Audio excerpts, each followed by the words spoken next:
तो मेरा नाम रजनीश शंकर झा है और 67 में मेरा सिलेक्शन हुआ है आरडीओ के पद पे। तो आज आप लोग को हम जो है ये हिस्ट्री वाला जो सेक्शन है, टेस्ट 29 तारीख को जो हुआ था उसका टेस्ट का और 21 तारीख का, इस दोनों का हम करवाएंगे डिस्कशन। ठीक है। आप लोगों ने पहले कभी दिया है मेंस इससे पहले? सब लोग फ्रेशर हैं। कौन सा मेंस दिए थे? 67 वाला। क्या हुआ था उसमें? ऑप्शनल के कौन सा ऑप्शन था? केमिस्ट्री ऑप्शन था। चलिए कोई बात नहीं।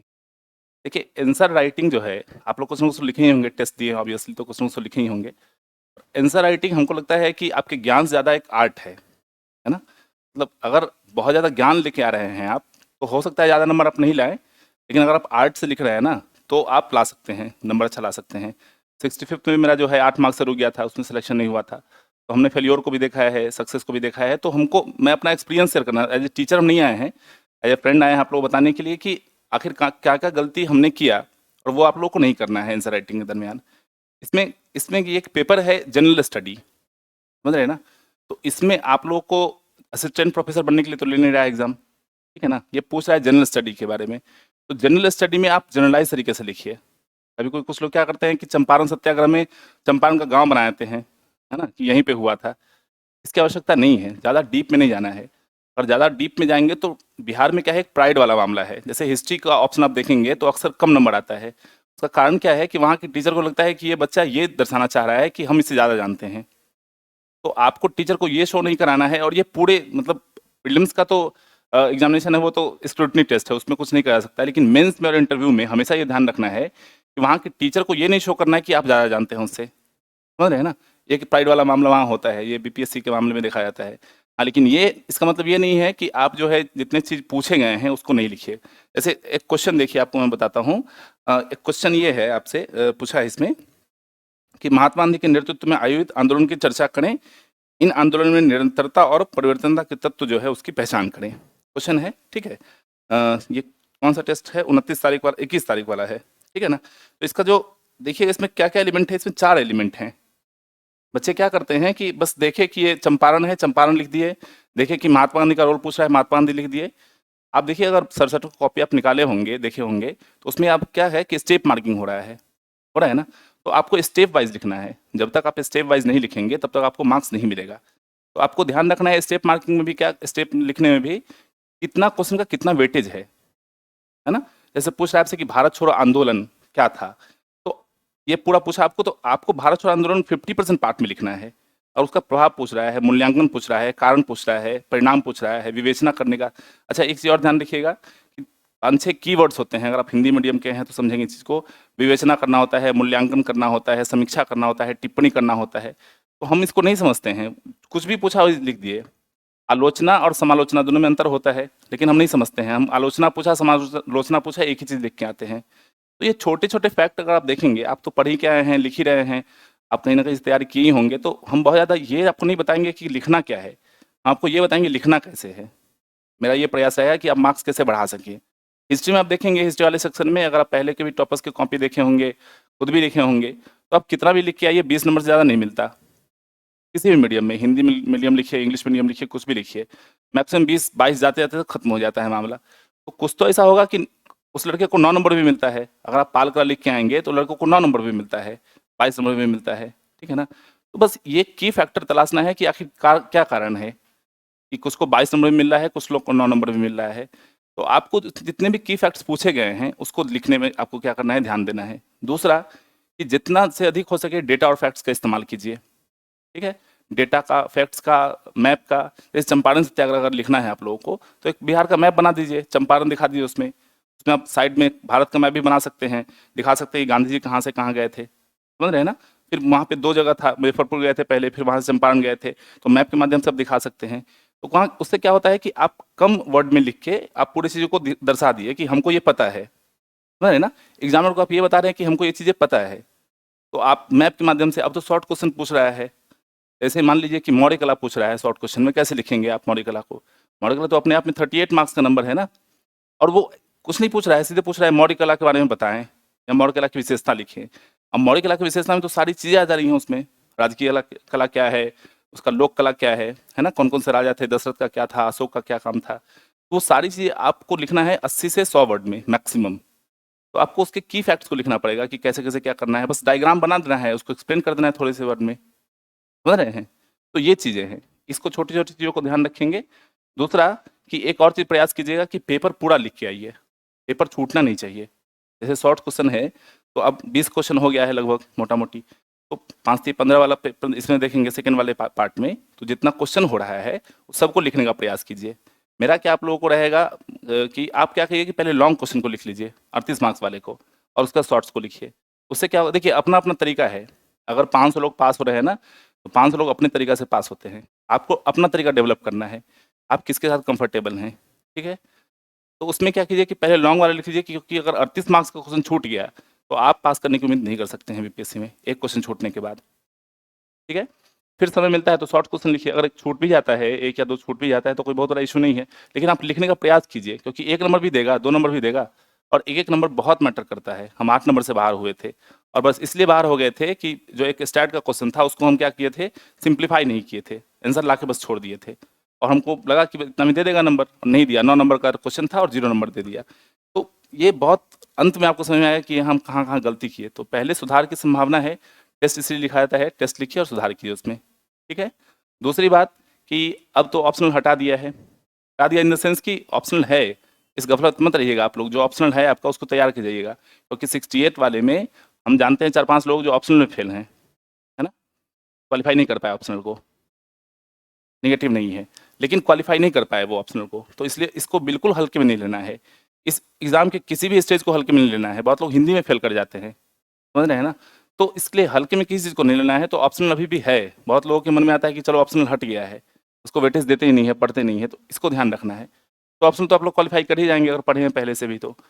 दूसरा ये कि अब जो है ऑप्शनल का स्थान क्या कर लिया, निबंध लिया है, ठीक है? देखिए, हम आपको बार-बार एक ही चीज़ बता रहे हैं ना कि ये एग्ज़ामिनेशन स्ट्रैटेजिक एग्ज़ामिनेशन है। जैसे अगर आप क्रिकेट में इंटरेस्ट रखते हैं, तो रोहित शर्मा अगर खिलाड़ी है, तो उसको टेस्ट भी खेलना है, वनडे भी खेलना है, टी20 भी खेलना है। लेकिन तीनों फॉर्मेट का अलग-अलग शेड्यूल है ना। अगर वो टी20 को टेस्ट की तरह से खेलेगा, तो फिर तो फेल कर जाएगा उसमें, हार जाएगा मैच वो। तो आपको खेलने आना चाहिए, एग्ज़ामिनेशन में खेलना कैसे है। जैसे मान लीजिए कि अगर आपसे पूछता है 1857, ये क्वेश्चन मार्क्स दे दिया। ये क्वेश्चन जो है आपका, ये प्रीलिम्स का भी है, मेंस का भी है और इंटरव्यू का भी है, तीनों क्वेश्चन है। तो यहाँ से अब 87 आपको 4 ऑप्शन दे देता है, ठीक है ना? 1, 2, 3, 4 बस आपको टिक करना है। मेंस में क्या करना है, आपको इसको एक्सप्लेन करना है, और इंटरव्यू में बोलेगा आपको कि इसका क्या प्रभाव है, इसका मूल्यांकन कीजिए। पूछ देगा आपसे अगर हिस्ट्री के स्टूडेंट हैं तो। क्वेश्चन तो एक ही है, लेकिन इसको एक्सप्लेन करने का तरीका अलग-अलग हो जा रहा है सबका, समझ रहे हैं ना? तो आपको बस यही ध्यान रखना है। तो अब क्या है, डिसाइडर फैक्टर क्या हो गया है आपका, निबंध, 300 मार्क्स का है, और दूसरा है स्टैट, समझ रहे हैं? 72 मार्क्स का जो स्टैट है, वो हमेशा से डिसाइडर रहा है। अगर आप 72 में 72 सही कर लेते हैं, इवन दो 60 भी सही कर लेते हैं, तो आपका मेंस कॉलिंग हो जाएगा। अगर आपका जीएस ठीक-ठाक है, तो मेंस कॉलिंग हो जाएगा। अगर आप स्टैट गलत होता है ना, तो फिर बहुत समस्या हो जाती है। और स्टैट एक ऐसा चीज़ है जो आपको रैंक बहुत ऊपर से नीचे कर सकता है। तो स्टैट को बहुत अच्छे तरीके से बनाइए आप। और बाकी हिस्ट्री वगैरह में आप जितना भी लिखेंगे नंबर उतना ही देगा, बस थोड़ी-थोड़ी चीज़ों को ध्यान रखना है। देखिए, नहीं देखिए, पेज भरने का कोई कॉन्सेप्ट नहीं है। हमने ऐसे स्टूडेंट को भी देखा है, जो 22 पेज भी लिख के आया है, उसको बढ़िया मार्क्स मिला है। और बहुत लोग ऐसे भी जो 36 पेज भी भर के आए हैं। देखिए, ये यूनिवर्सिटी का एग्ज़ाम नहीं है। यूनिवर्सिटी के एग्ज़ाम में क्या है कि हम गाना भी लिख के चले आ रहे हैं, पास हो जा रहे हैं। समझ रहे हैं ना? तो अब उसका एग्ज़ाम नहीं है, यहाँ पे एक-एक लाइन चेक होता है, एक-एक चीज़ चेक होती है। अगर आप 1917 के जगह पे 1917 के जगह पे अगर 1916 लिख देते हैं ना, तो वो गोल घेर देगा चंपारण सत्याग्रह में, और ये चीज़ यूनिवर्सिटी में नहीं होता। है ना? तो आप ये ध्यान रखिए कि हमको पेज नहीं भरना है, कंटेंट भरना है। समझ रहे हैं ना? अगर आप एक पेज में लिख के चले आए हैं किसी क्वेश्चन को, किसी करंट के इश्यू को, जैसे मान लीजिए आपसे पूछ दिया इज़राइल हमास इसका क्या प्रभाव है, इंडिया पे क्या इम्पैक्ट पड़ेगा, बस इतना ही पूछ दिया आपसे कि इंडिया पे क्या इम्पैक्ट पड़ेगा, तो आप एक मैप बना दीजिए, और मैप के माध्यम से जो-जो इम्पैक्ट पड़ा उसको पॉइंट वाइज़ लिख दीजिए। और उसको 2 पेज में भी लिख के, मतलब इधर और इधर लिख के चले आ रहे हैं एक पन्ने में, तो भी मार्क्स मिल जाएगा आपको। लेकिन अब पूरा इतिहास लिखने लगे उसका कि कैसे-कैसे 1948 में क्या हुआ, कैसे लगे, कैसे यहूदी आए, कैसे क्या हुआ, कैसे बाल्कन प्रभाव था। तो इसका मतलब ये नहीं है कि आपको ज़्यादा नंबर दे देगा। पेज नहीं भरना है हमको, कंटेंट भरना है।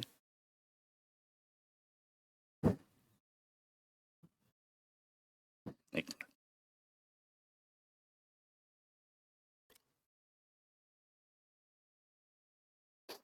उसमें 80 से 100 वर्ड आपको लिखना है।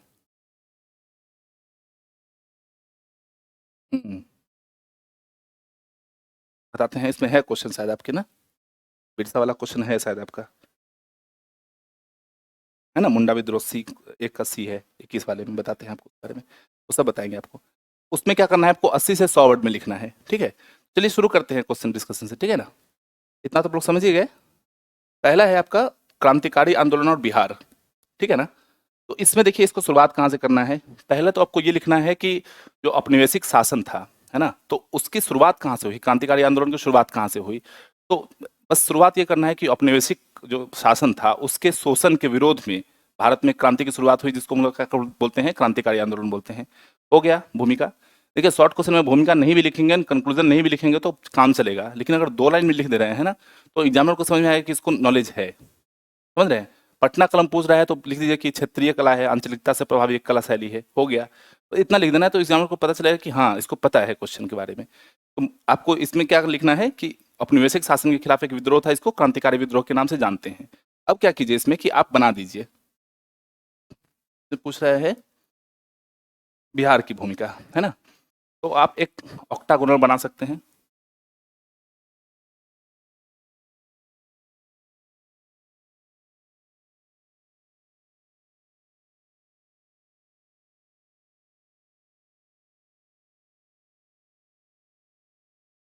बताइए, ये बिहार की जो क्रांतिकारी आंदोलन था वो कहाँ से शुरुआत मानते हैं आप।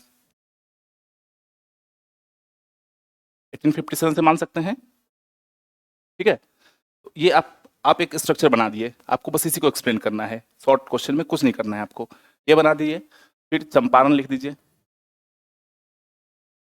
उसके बाद कौन है बताइए।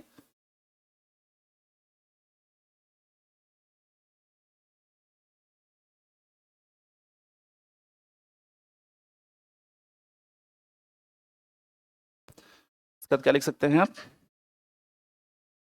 अच्छा इसको पहले छोड़ दीजिए, इसको पहले लिखिए किसान आंदोलन।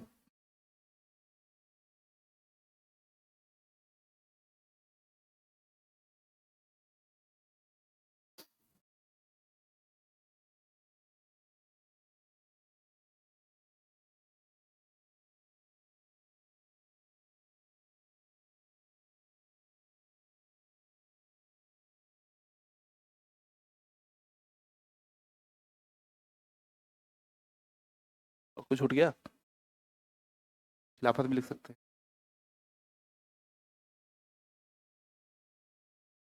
ठीक है, तो आपसे पूछ रहा है,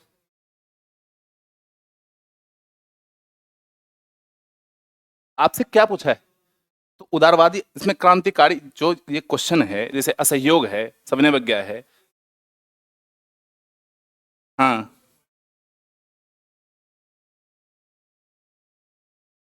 उसमें आप इसमें इसको इसको एक्सप्लेन करना है आपको। ये जो देखिए इसमें क्या पूछ रहा है, आपसे पूछने का देखिए, उदारवाद इसमें क्लियर तो नहीं किया है ना।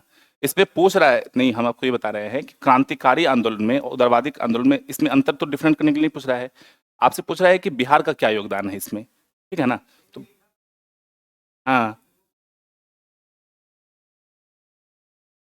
क्रांतिकारी आंदोलन सिर्फ मेंशन करेंगे तो बिहार में बहुत सारा क्रांतिकारी आंदोलन तो हुआ नहीं है।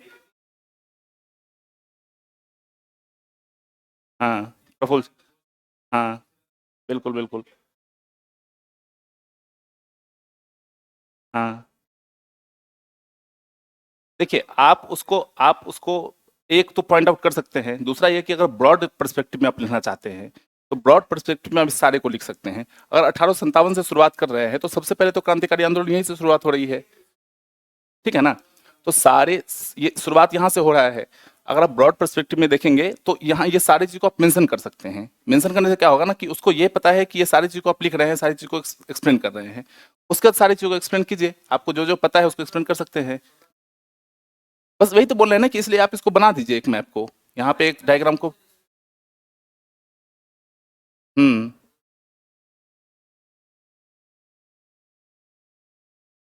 भाई हम क्या बोलना चाह रहे हैं।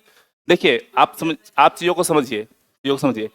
क्रांतिकारी आंदोलन देखिए, दो दो दल था अपने यहाँ, एक उदारवाद था एक उग्रवाद था। दोनों का मीन्स क्या था।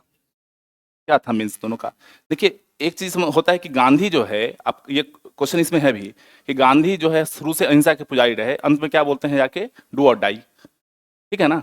तो मीन्स क्या है, मीन्स उन्होंने क्यों बोला कि हमको जो मीन्स प्राप्त करना है उसके लिए हमारे पास ये अंतिम हथियार है, समझ रहे हैं ना? तो आप इसको बाइफरकेट करने से बढ़िया है कि ये इसका परिणति क्या है कि हमको आज़ादी चाहिए। तो आज़ादी चाहिए, आज़ादी के लिए जो जो योगदान रहा बिहार का, देखिए बिहार का कंट्रीब्यूशन जो है वो प्राचीन भारत में रहा है, लेकिन मध्यकाल में रहा है, लेकिन आधुनिक भारत में खत्म हो गया है। आधुनिक भारत आते आते क्या हुआ है, बिहार का योगदान बहुत ही क्षीण हो गया है। क्यों? क्योंकि वहाँ के जो नेता थे वो बिहार के नेता थे, राजेंद्र प्रसाद बिहार के नेता थे, ब्रजकिशोर प्रसाद थे, लेकिन वो बिहार के लिए काम नहीं कर रहे थे, समझ रहे हैं ना? वो बिहार पे अंदर उनको क्या कर रहे थे, आंदोलित नहीं कर रहे थे, वो जाके बिहार से बाहर काम कर रहे थे, वो जाके साउथ में जाके काम कर रहे थे, वो गांधी के साथ मिलकर काम कर रहे थे। तो आपको क्या करना है इसमें कि आपको ये देखना है, आपको ये देखना है कि इसका एंड क्या है, मीन्स के साथ साथ हमको एंड क्या है इसको देखना है। तो एंड में आप क्या कर सकते हैं ना, कि सारे को कंक्लूड करते हुए इसको लेके लिख सकते हैं, और इसमें जो चीज़ें हुई हैं उसको तो लिख दीजिए, पॉइंट आउट करते जाइए, इसमें इसको एक्सप्लेन कर दीजिए यहाँ पे क्या क्या है जो चीज़। ये चल नहीं रहा है क्या? ठीक है, तो इसको यहाँ पे जाके इसको पॉइंट आउट करके यहाँ पे लिख दीजिए, आपको एक्सप्लेन करने की जरूरत नहीं है। यहाँ पे क्या करिए कि इसको पॉइंट करके इसमें जो लोग हैं इसमें शामिल है, इसमें जो लोग शामिल हैं लिख दीजिए, समझ रहे हैं ना? तो इसको ऐसे करके कंक्लूड कर देना है इस चैप्टर को। ठीक है, हाँ, आपको इसी चीज को क्लियर किए हैं ना, आपको यही बताए हैं। हाँ बिल्कुल, वो सारा कर सकते हैं, आपको वही बताया ना कि एंड क्या है, आपके सारे मीन्स का एंड ये है कि हमको स्वतंत्रता प्राप्ति करनी है।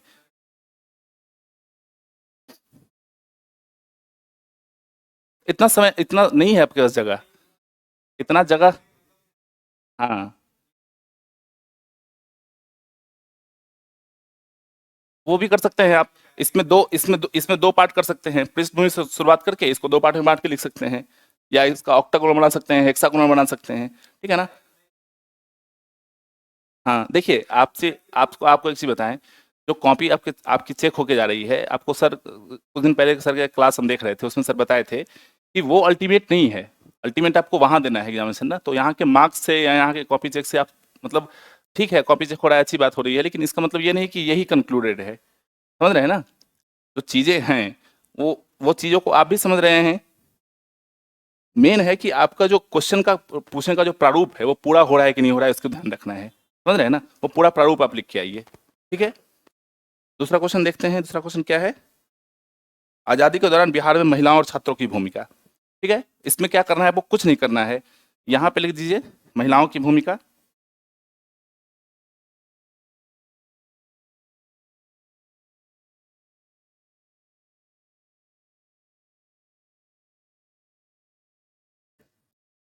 छात्रों की भूमिका, ठीक है। अब इसको क्या कर सकते हैं, ये क्वेश्चन 38 नंबर का भी है, ये क्वेश्चन आपका 8 नंबर का भी है, ठीक है ना? इसमें क्या करना है कि आपको शुरुआत वैसे ही करना है कि आज़ादी के जो स्वतंत्रता संग्राम थे उसमें महिलाओं ने और छात्रों ने बढ़ चढ़ के हिस्सा लिया है, ठीक है? ये करके आपको यहाँ से शुरू करना है कि बिहार में महिलाओं की क्या भूमिका रही है, छात्रों की क्या भूमिका रही है। फिर यहाँ से क्या कर सकते हैं कि महिला की भूमिका में आप क्या कर सकते हैं कि बस आप बना दीजिए हेक्सागोनल, और जो जो हैं जैसे प्रभावती देवी हैं, भगवती देवी हैं, उनका क्या योगदान है, सुचिता सेन का क्या योगदान रहा है, श्री कृष्ण सिंह के साथ मिलकर क्या किए, तो उसको छोटा सा पॉइंट में कंक्लूड कर देना है, ठीक है? छात्रों की भूमिका देखेंगे तो नौजवान संगठन का जो गठन हुआ, दाकत आश्रम में उनका क्या योगदान था, मजदूर हक क्या कर रहे थे, उसको लिख दीजिए। और एक चीज ध्यान रखिए कि इस तरह क्वेश्चन में फैक्ट बहुत जरूरी है आपके पास होना, है ना? जैसे 7 शहीद जो है, आपको नाम याद है उनका? हुँ? है ना? 7 जो शहीद हुए थे, उनका नाम याद है? हाँ? 11 अगस्त 1942। नहीं, नहीं, नहीं। हाँ, हाँ, हाँ। नहीं, नहीं, आप गलत बोल रहे हैं। 11 अगस्त 1942 सचिवालय कांड जो हुआ था, हाँ, तो उसमें 7 लोग थे। हुँ। उमेश कुमार, आप सर्च कीजिए गूगल में है उमेश कुमार। देखिए उसमें 7 लोग थे, उसका एक ट्रिक आपको बताते हैं याद करने का। नहीं, मिश्रा नहीं है। जगपति कुमार, है ना? देवीपत चौधरी और सतीश प्रसाद झा थे, मिश्रा नहीं थे, ठीक है? ये 3 हुए एक्स्ट्रा, 4 सिंह थे, है ना? तो आपको ट्रिक बताते हैं, याद रहेगा उसका, आप लोग याद कर सकते हैं। और ये फैक्ट आपको जाके लिखना है, क्योंकि ये फैक्ट लिखने के ना क्योंकि लोग नहीं लिखते हैं, नंबर नहीं मिलता है, आपको क्या करना है, इस फैक्ट को लिख के आना है। क्या ट्रिक है? एक है उमाकांत प्रसाद सिंह, 4 सिंह हैं। पहला है उमाकांत प्रसाद सिंह, दूसरा है राजेंद्र सिंह, तो राजेंद्र बाबू हैं, उनके नाम से आपको याद रहेगा। तीसरा है राम गोविंद सिंह और तीसरा है शायद राम जतन सिंह या कोई हैं, देख लीजिएगा आप एक बार, है ना। तो ये चारों सिंह हैं, ये चारों सिंह हैं, ठीक है। और उसके बाद क्या है, एक देवीपत चौधरी हैं, एक जगपति कुमार है और एक सतीश प्रसाद झा है, ठीक है। तो ये 4 सिंह आप पहले याद कर लीजिएगा, बाकी 3 याद कर लीजिएगा, ठीक है ना। तो ये बहुत मतलब इस तरह के फैक्चुअल चीज़ों को आप लिखेंगे तो लिख दीजिए कि छात्रों की सबसे बड़ी भूमिका ये नहीं थी, और ये क्या किया था कि क्विट इंडिया मूवमेंट में क्या किया था कि ये आके समान काम किया था और ये हमको परिणति मतलब आज़ादी के दिलाने में बहुत बड़ा योगदान था इनका, ठीक है। तो इस तरह से इसको कंक्लूड कर सकते हैं आप। फैक्ट लिखने का पूरा प्रयास कीजिए, जितना फैक्ट आपको पता है पेपर 1 में यहाँ से लिखिए फैक्ट को, पेपर 2 में आप लोग को पता नहीं, अब तो टाइम नहीं है, लेकिन पता नहीं आप लोग किए कि नहीं, आर्थिक समीक्षा बजट तैयार किए हैं आप लोग, तैयार किए हैं दोनों, बिहार का इंडिया का दोनों का। हाँ, तो उसके जितने भी फैक्ट हैं उसको लिखिए। जैसे पूछ दिया आपकी स्वास्थ्य सूचकांक पूछा था ना 67वीं में, तो उसमें क्या करना है आपको, उसमें जितने फैक्ट हैं उसमें डाल दीजिए बिहार में क्या क्या लैक है। एक चीज़ और ध्यान रखिएगा कि अगर कोई क्वेश्चन समस्या वाला पूछे ना तो उसका समाधान नीचे जरूर लिखिए, भले वो पूछे ना पूछे, उसके साथ नीचे समाधान लिख लीजिए कि बिहार सरकार इसके लिए ये कर रही है, भारत सरकार इसके लिए ये कर रही है। निबंध में इस बात का आप ध्यान रखिएगा, अगर कोई क्वेश्चन पूछता है उसमें अगर ब्रॉड पर्सपेक्टिव भी है तो उसमें बिहार के बारे में लिख दीजिए कि बिहार में ये चीज़ें थी, इस तरह की घटना हुई थी, इस तरह का उसका जो है कंट्रीब्यूशन रहा था, क्योंकि ये एग्जाम अल्टीमेटली बिहार का है। तो उसको एग्जामिनर को पता होना चाहिए कि इसको बिहार के बारे में पता है, भले आप बिहार से है नहीं है, मैटर नहीं करता है, समझ रहे हैं। तीसरा देखते हैं क्वेश्चन क्या है, बिहार में किसान आंदोलन और सहजानंद सरस्वती की भूमिका। अब इसमें क्या करते हैं लड़के कि देखिए किसान आंदोलन है, सिर्फ सहजानंद को लिख के चले आए, लेकिन इसमें पूछा है आपसे कि बिहार में जो कृषक आंदोलन हुए थे, और उसमें उसके बाद 2 क्वेश्चन है, इसमें ये शॉर्ट क्वेश्चन है लेकिन इसमें 2 क्वेश्चन पूछ दिया है, ठीक है। तो आप क्या करेंगे कि इसका शुरुआत क्या करेंगे कि बिहार में किसान आंदोलन की शुरुआत जो है यहाँ से मानी जा सकती है, और इसमें इनका इनका योगदान था। कैसे इस पे लिखेंगे, तो सबसे पहले आप लिखेंगे कि श्री कृष्ण सिंह था जो बेड में जो साथ मिलके साथ किए थे, ठीक है, मुंगेर वाला। तो आप क्या कीजिए उसमें कि बिहार का मैप बना दीजिए पहला, मेरा मैप बना के बहुत गंदा है एक्सपीरियंस, आप लोग देख लीजिएगा, ठीक है ना। हाँ, तो यहाँ पे चंपारण है एक, आप दिखा सकते हैं, ठीक है। फिर क्या कर सकते हैं आपकी मोहम्मद जुबैर का कृष्ण सिंह का था मुंगेर वाला, आप दिखा सकते हैं। उसके बाद क्या दिखा सकते हैं आप, एक दरभंगा वाला था, कौन थे, स्वामी विद्यानंद, ठीक है। कब हुआ था, 1919 से 1920, ठीक है, ये दिखा सकते हैं। तो 3 आपके पास हो गया, एक्स्ट्रा फैक्ट हो गया, इसको आप कंक्लूड कर दीजिए। और उसके बाद क्या किए कि स्वामी सदानंद की भूमिका कर दीजिए, ठीक है। उसकी शुरुआत कहाँ से करेंगे आप, उसमें 3 फैक्ट है, एक 1928, एक 1929 और एक 1900, ठीक है। तीनों फैक्ट को करेंगे। मैं बार बार यही बोल रहा हूँ कि फैक्ट डालिए, चीज़ों को लिखने से ज़्यादा है कि फैक्ट डालिए, ठीक है। उसके बाद क्या हुआ कि इस तीनों इसका क्या परिणति हुआ, इसको थोड़ा कंक्लूड कर दीजिए कि राष्ट्रीय आंदोलन में इसका क्या योगदान रहा, बस छोटा सा उसको ये बता देना है कि हमको पता है, समझ रहे हैं ना। उनको पता है, उनको पता होना चाहिए कि आपको इसके बारे में पूरा चीज़ पता है। तो 2 पार्ट हुआ इसका, एक पार्ट में आप इस तीनों को बना दीजिए और एक पार्ट में क्या कर दीजिए, कर दीजिए, समझ गए। इस क्वेश्चन को ऐसे लिख देना है। नेक्स्ट क्या है आपका, कर्पूरी ठाकुर का सामाजिक न्याय के लिए प्रयास। ये देखिए एब्स्ट्रैक्ट क्वेश्चन है, अभी तक इस तरह क्वेश्चन बीपीएससी में नहीं पूछा गया है, संभावना है कि पूछा जा सके, लेकिन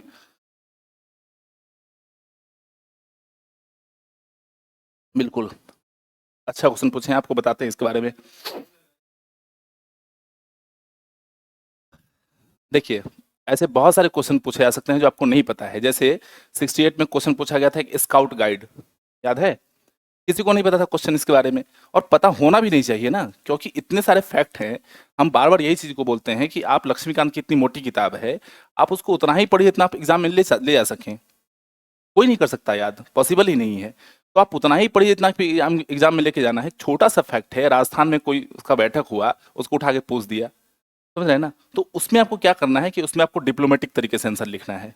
कैसे डिप्लोमेटिक तरीके से, कोई भी क्वेश्चन जिसका आपको नहीं पता है, लेकिन इतना तो बेसिक जानते होंगे कि बेडन पावेल इसकी स्थापना की थी, अगर आप लोग पढ़े हैं कहीं ना कुछ कुछ किए हैं तो बेसिक्स तो जानते हैं, है ना, बेसिक्स तो जानते हैं। उसका क्या काम है, स्काउट गाइड का जो काम है, वो काम जो बेसिक है वो आप जान रहे हैं, उसको लिख दीजिए थोड़ा सा कि इसकी स्थापना इसके यहाँ हुई थी, इन्होंने किया था, उसके बेसिक ये थे, इसके फैक्ट थे, उद्देश्य ये था और उसके लिए ये कर रहा है।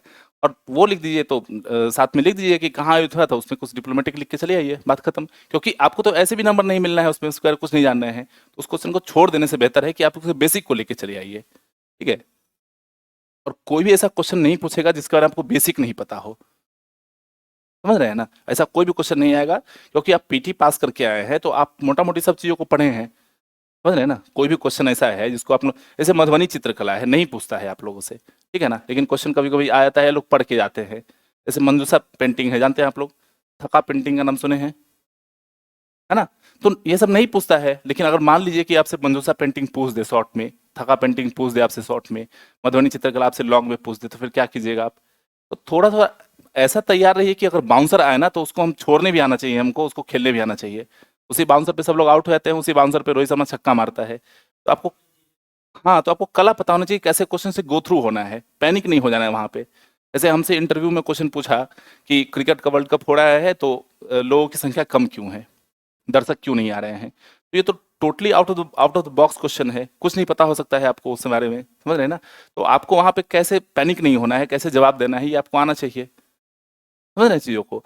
तो कोई भी क्वेश्चन आए तो उसको देखिए कि हमसे वो कैसे लिख पाए उस क्वेश्चन को, कैसे कंक्लूड कर पाए उस क्वेश्चन को। और कोई भी क्वेश्चन नहीं आए उसका बेसिक लिख के चले आइए, सिंपल सा फंडा है। शॉर्ट क्वेश्चन में ज्यादा लिखना ही नहीं है, एक पेज लिखना है, एक ही पेज भरना है ना, बहुत ज्यादा ज्यादा उधर करके थोड़ा छोड़ देना है, क्योंकि अब तो शायद क्वेश्चन लिख के आता है उसमें ना। तो बस उतना ही लिख के, इतना आपको पता है, बेसिक लिख के चले, नंबर देगा ही देगा, ठीक है ना। ये चीजें है। फैक्चुअल गलती मत कीजिए आप लोग। शुरुआत में क्या करते हैं लड़के, फैक्चुअल गलती बहुत करके चले जाते हैं।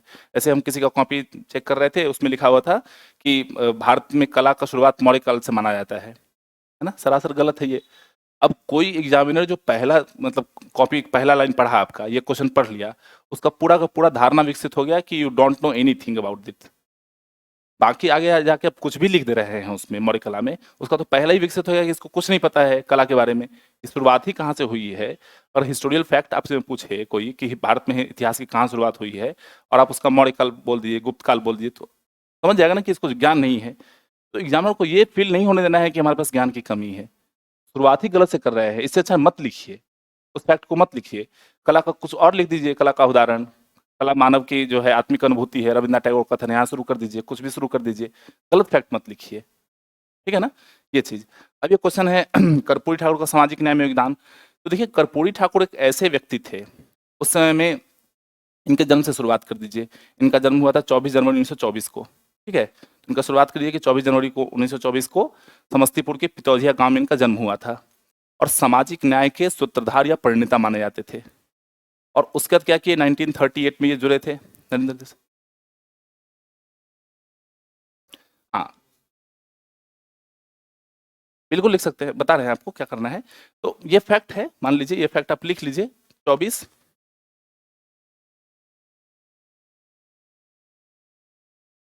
1924 को हुई थी, ठीक है, इनका जन्म हुआ था। तो ये फैक्ट है, आप इसको लिख सकते हैं, इसको याद कर सकते हैं।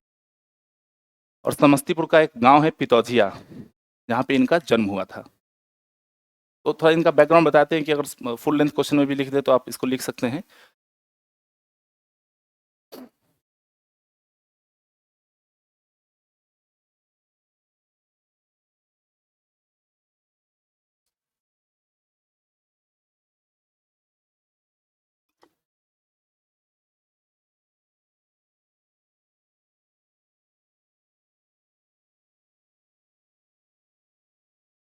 हम्म,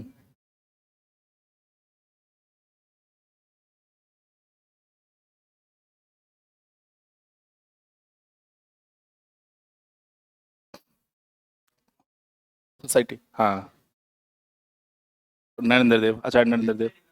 बिल्कुल, आप देखिए, you can start with anything, जो आपको मन कर रहा है वहां से स्टार्ट कर सकते हैं। किसी चीज का फॉर्मेट नहीं है, ठीक है ना। लेकिन क्या कीजिएगा कि यहाँ से स्टार्ट कीजिएगा, फैक्ट से स्टार्ट कर दिए ना।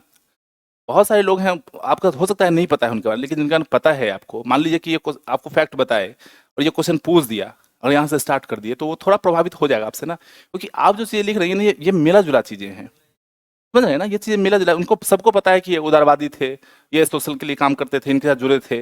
और अगर सोसाइटी से जुड़े हुए हैं, सोशलिज्म से जुड़े हुए हैं, तो नरेंद्र देव से जुड़े रहेंगे ही, जेपी से जुड़े रहेंगे ही।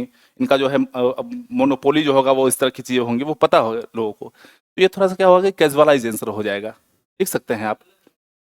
हाँ हाँ हाँ हाँ, नहीं हाँ, ये कैजुअल हो जाएगा आंसर। ये चीज़ें आप इसको अगर नहीं पता है तो लिख के आ सकते हैं, पता है तो फैक्ट को लिख दीजिए।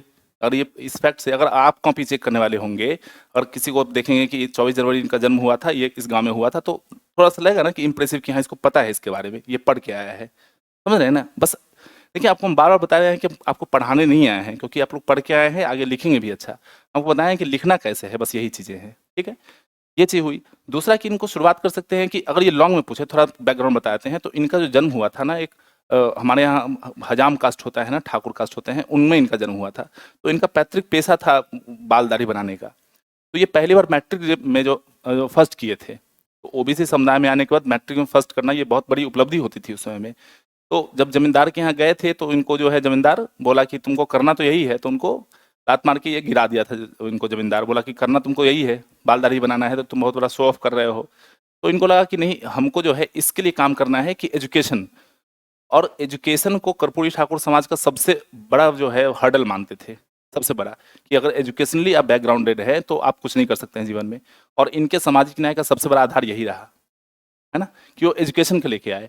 और एक इनको लोग मतलब आलोचना आलोचन जो होते हैं, आलोचना करते हैं, वो आलोचना भी करते हैं इस चीज़ को कि इंग्लिश एजुकेशन को ख़त्म कर दिए थे बिहार में, है ना, इंग्लिश की अनिवार्यता को ख़त्म कर दिए थे ये, जब आए थे ये सरकार में, तब मुख्यमंत्री जब बने थे। तो इन्होंने क्या किया कि शैक्षणिक स्तर पे सुधार का काम किया। मुंगेरी लाल कमीशन का नाम सुने हैं आप लोग? ओबीसी के लिए आया था। तो उनका जो रिकमेंडेशन था, उनको इन्होंने लागू कराया था पिछड़े वर्ग को आगे लेके आने के लिए। मंडल कमीशन के लिए भी काम किए थे। तो ये दोनों आप लिखेंगे तो उनको पता होगा कि ये काम कर रहा है, इसको पता है। तो 1977 में लागू हुआ था। ठीक है, मुंगेरी लाल कमीशन का रिपोर्ट। सामाजिक न्याय का प्रणेता इनको क्यों कहा जाता है कि उन्होंने ओबीसी के साथ साथ सवर्ण को भी आरक्षण दिया था। कितना परसेंट दिया था इसको?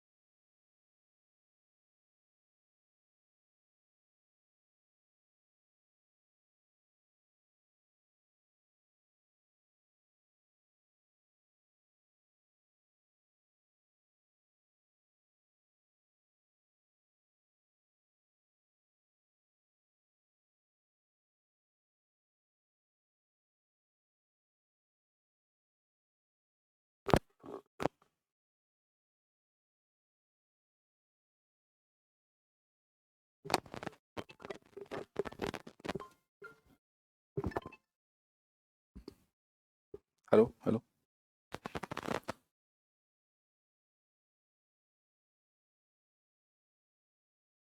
ठीक है, तो इन्होंने क्या किया था कि सबसे पहले इन्होंने सवर्ण को भी क्या किया था कि 3% आरक्षण दिया था, जबकि मंगेलान कमीशन में इस तरह का रिकमेंडेशन नहीं था। फिर भी इन्होंने क्या किया था कि आरक्षण देने का प्रावधान किया था। और इसी कारण से इनको सामाजिक न्याय का प्रणेता कहा जाता है। ठीक है, कि उन्होंने सोसाइटी में तारतम्यता स्थापित करने का निर्णय लिया। इन्होंने महिलाओं की शिक्षा के लिए काम किया, हाई स्कूल में अंग्रेजी की अनिवार्यता खत्म की। ठीक है ना? तो और इसी पे कहा जाता है कि आप एक पॉइंट और भी जोड़ सकते हैं कि अभी जो आरक्षण हुआ है, ईडब्ल्यूएस को प्राप्त हुआ है, तो बिहार हमेशा से, आप एक चीज को जोड़ सकते हैं, थोड़ा सा ब्यूटी करने के लिए आंसर को ला सकते हैं, कि बिहार हमेशा से क्या किया है ना, कि पूरे वर्ल्ड में अगर पहले भी गणतंत्र कहीं स्थापित हुआ तो बिहार में हुआ था। तो बिहार ने हमेशा से क्या किया है ना, कि लोगों को मार्ग दिखाने का काम किया है, हमेशा से, हर तरह के आंदोलन में। गांधी दक्षिण अफ्रीका से आए थे, लेकिन फिर भी शुरुआत कहाँ से की उन्होंने? बिहार से किया। तो बिहार क्या है कि आंदोलन की धरती भी रही है, शैक्षणिक गतिविधि की धरती रही है। पूरा दुनिया जो है, आप इसको कहीं भी कोट कर सकते हैं एक लाइन को, कि पूरी दुनिया को दुनिया ने युद्ध दिया और बिहार ने पूरे विश्व को बुद्ध दिया। ठीक है ना, शांति के प्रतीक। तो आप इसको ऐसे में भी कोट कर सकते हैं, इस तरह के लाइन को जीएस में भी कोट कर सकते हैं। ठीक है ना? तो बिहार क्या किया है कि हमेशा से लोगों को दिया है, एक धारा दिया है कि इस पे आप चलिए। तो आप कर्पूरी को ये कोट कर सकते हैं कि 10% का जो आरक्षण अभी हुआ है, लागू हुआ है, तो ये उनकी देन थी। बाद में सुप्रीम कोर्ट रद्द कर दिया था इसको, लेकिन ये प्रावधान उन्होंने दिया था। ठीक है, तो सामाजिक न्याय के जितनी भी चीजें हैं, एस्पेक्ट, उसको लिख सकते हैं, और शॉर्ट्स में है तो इसको कोई दिक्कत नहीं लिखने में। समझ गए इस क्वेश्चन को? इसको ऐसे फॉर्मेट करना है। ठीक है, नेक्स्ट क्वेश्चन है पटना कलम चित्रकला। ठीक है, इसके बारे में कुछ बताने की हमको लगता है आवश्यकता तो विशेष है नहीं, आप लोगों को जानते ही होंगे सब कुछ इसमें। हाँ, इसमें क्या करना है, इसमें कैसे लिखना है कि ये क्या है कि एक आंचलिकता से प्रभावित कला शैली है ये। ठीक है ना? आंचलिकता मतलब समझिए कि ये क्षेत्रीय कला से प्रभावित है। ठीक है, जब मुगल साम्राज्य का पतन हुआ था ना, तो बहुत सारे कलाकार जो मुगल में रहते थे, कलाकार जो भी लोग थे, मुगल ने क्या किया कि भारत में सबसे पहले अगर कला का प्रश्रय दिया गया गुप्त काल के बाद अगर देखेंगे तो वो मुगल के पीरियड में दिया गया। तो जब मुगल साम्राज्य का पतन होने लगा आफ्टर 1707, क्या हुआ था 1707 में, ठीक है। तो 1707 के बाद जब मुगल कला का पतन होने लगा तो उसमें क्या हुआ कि कलाकार वहां से भागने लगे, हटने लगे। और वो वहां से हटने के बाद बहुत सारे जगह पे गए। जैसे राजस्थान में क्या किया कि पहाड़ी शैली का उन्होंने जन्म दिया, ठीक है। तो इसी तरीके से वो बिहार आए, बिहार में पटना कलम शैली का उन्होंने जन्म दिया, ठीक है। पटना कलम शैली में आप एक काम क्या कर दीजिएगा, एक फॉर्मेट आप बना सकते हैं, ये इसमें क्या कर दीजिए आप, मुगल, एक ब्रिटिश, और एक क्षत्रिय, और ये है आपका पटना कलम।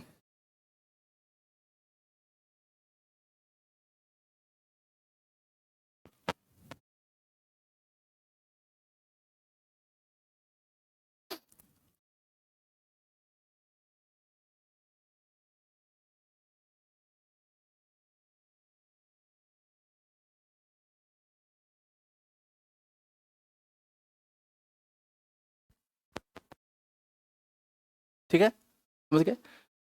अगर आप एग्जामिनर हैं तो आपको समझ में आ गया कि पटना कलम किसको बोलेंगे, ठीक है। इसको आपको एक्सप्लेन करना है। ये तीनों कलाओं का क्या था, संयोजन था। इसमें ब्रिटिश इनपुट्स भी थे, इसमें क्या थे कि मुगल इनपुट भी थे, और क्षेत्रीय कला का संयोजन था। और उसी से क्या हुआ कि पटना कलम की उत्पत्ति हुई, ठीक है। अब इसमें जितने भी एस्पेक्ट्स आपसे पूछे जा रहे हैं उसको शॉर्ट शॉर्ट्स में लिख दीजिए। इसमें इसमें क्या था कि कला के चीज़ों का वो यूज़ किया जाता था, मतलब लाल कला के लिए कौन सा, हरा के लिए कौन सा, ठीक है ना, प्राकृतिक रंगों का इस्तेमाल किया जाता था। कजली स्याही तकनीक थी इसमें, ये आप जरूर कोट कीजिएगा, है ना। इसको बाजार पेंटिंग भी कहा जाता है, ठीक है ना। और जो पटनिया इक्का बना था, जो सारी चीज़ें हैं उसको इसमें कोट कर सकते हैं आप, ठीक है।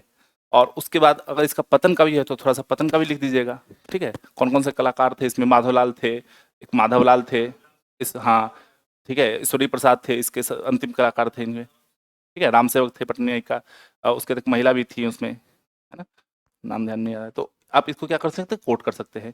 तो ऐसे करके पटना कलम को खत्म कर दीजिए। उसमें क्या कीजिए कि ये बना दीजिए आप पटना कलम में एक साथ मैप बना के, बिहार का मैप बना के, कहाँ कहाँ हुआ था बिहार में याद है। जैसे पटना है, मान लीजिए कौन कौन सा जगह था। हाँ, दानापुर तो है, हाँ, मछरहट्टा है ना, लोधी कतरा है। तो ये सब क्या है, इसको बना दीजिए आप मैप बना के, तो उसको पता चलेगा कि हाँ पटना कलम शैली का यहाँ चीज़ें हैं, ठीक है। ये वाले, अब पटना कलम शैली का ये मतलब नहीं है कि आप एक पटना कलम शैली का फोटो बना दीजिए जाके, इसकी आवश्यकता नहीं है, इतना करके आपको छोड़ देना है, ठीक है। समझ गए इसको, ऐसे फॉर्मेट कर देना है इसको। नेक्स्ट है क्वेश्चन, चंपारण में गांधी जी, चंपारण आंदोलन जी, जो है जी लिखा है इसमें ना, कैसे, इस आंदोलन में गांधी जी के साथ बिहार के किन किन किसान नेताओं ने भागीदारी की, विस्तृत चर्चा करें, ठीक है। इसको कैसे शुरू करना है आपको, इसको शुरू ये करना है कि चंपारण सत्याग्रह में गांधी जी का जो योगदान था, गांधी जी कब आए थे गांधी जी, हम्म 9 जनवरी, ठीक है, 9 जनवरी 1915 को आए थे। तो यहाँ से शुरुआत कर दीजिए इसको, 9 जनवरी 1915 को भारत आने के बाद गांधी जी जो है, चंपारण सत्याग्रह की शुरुआत कहाँ से होती है, लखनऊ अधिवेशन से होती है। जब राजकुमार शुक्ल और ब्रजकिशोर प्रसाद जाके उनको बोलते हैं कि आप आइए यहाँ पे, ठीक है ना। तो एक तो आपको बताया कि बिहार का मैप बनाना है, बिहार के मैप के साइड में आपको भारत का मैप बना देना है कि गांधी जी वहाँ से लेके यहाँ बिहार आए, बिहार में मुजफ्फरपुर आए, मुजफ्फरपुर से चंपारण गए, ठीक है। तो चंपारण को कैसे कैसे कंक्लूड करना है कि पहला तो चंपारण शुरू क्यों हुआ, किसान आंदोलन था, तीन गठिया पद्धति के कारण शोषण कांड व्यवस्था थी, और उसके कारण से क्या हुआ कि मतलब राजकुमार शुक्ल जो थे आह्वान किए, गांधी जी वहाँ पे आए और आंदोलन शुरू किए। एक ये पॉइंट है, भूमिका में लिख दीजिए। फिर उसका कारण क्या क्या है, तो तिनकठिया पद्धति है, शोषणकारी व्यवस्था है, नील की खेती के लिए उर्वरा शक्ति कम हो रहा है, ठीक है ना। और इसमें आप एक प्रेसिडेंस जोड़ सकते हैं कि जो 1793 की जो व्यवस्था थी उसके कारण से किसान की स्थिति और खराब हो गई थी, ठीक है ना। हमेशा ध्यान रखिए कि क्वेश्चन लिखने के लिए आप क्या कर दीजिए ना कि फॉर्मेट कर दीजिए। जैसे आप या तो त्रिभुज बनाकर भी कर सकते हैं, या ज्यादा पॉइंट है आपके पास तो ऐसे ही बना सकते हैं आप,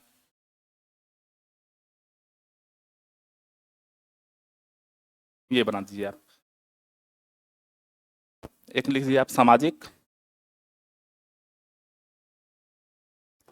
कोई भी आंदोलन है इसको आप इस तरह से स्टार्ट कर सकते हैं, आर्थिक, राजनैतिक,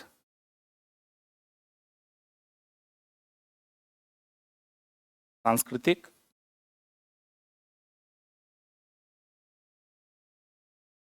अन्य, और कुछ छूट गया? सामाजिक हो गया ना, तात्कालिक कारण। ठीक है, तो आप क्या कर सकते हैं, इसको फॉर्मेट कर दीजिए। कोई भी अगर आंदोलन क्वेश्चन पूछ रहा है आपसे, अगर भारत छोड़ो पूछा उसमें लिख दीजिए, सविनय अवज्ञा पूछा, असहयोग पूछा, कुछ भी पूछा, आप इसको फॉर्मेट कर दीजिए। बिरसा मुंडा पूछ रहा है, संथाल पूछ रहा है, तो एक फॉर्मेट करके इसको एक्सप्लेन कर दीजिए कौन कौन से कारण थे। ठीक है,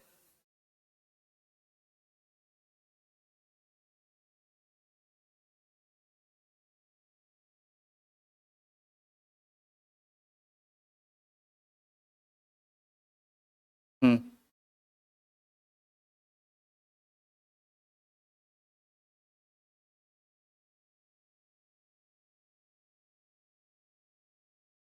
सिर्फ गांधी के बारे में मत लिखिए।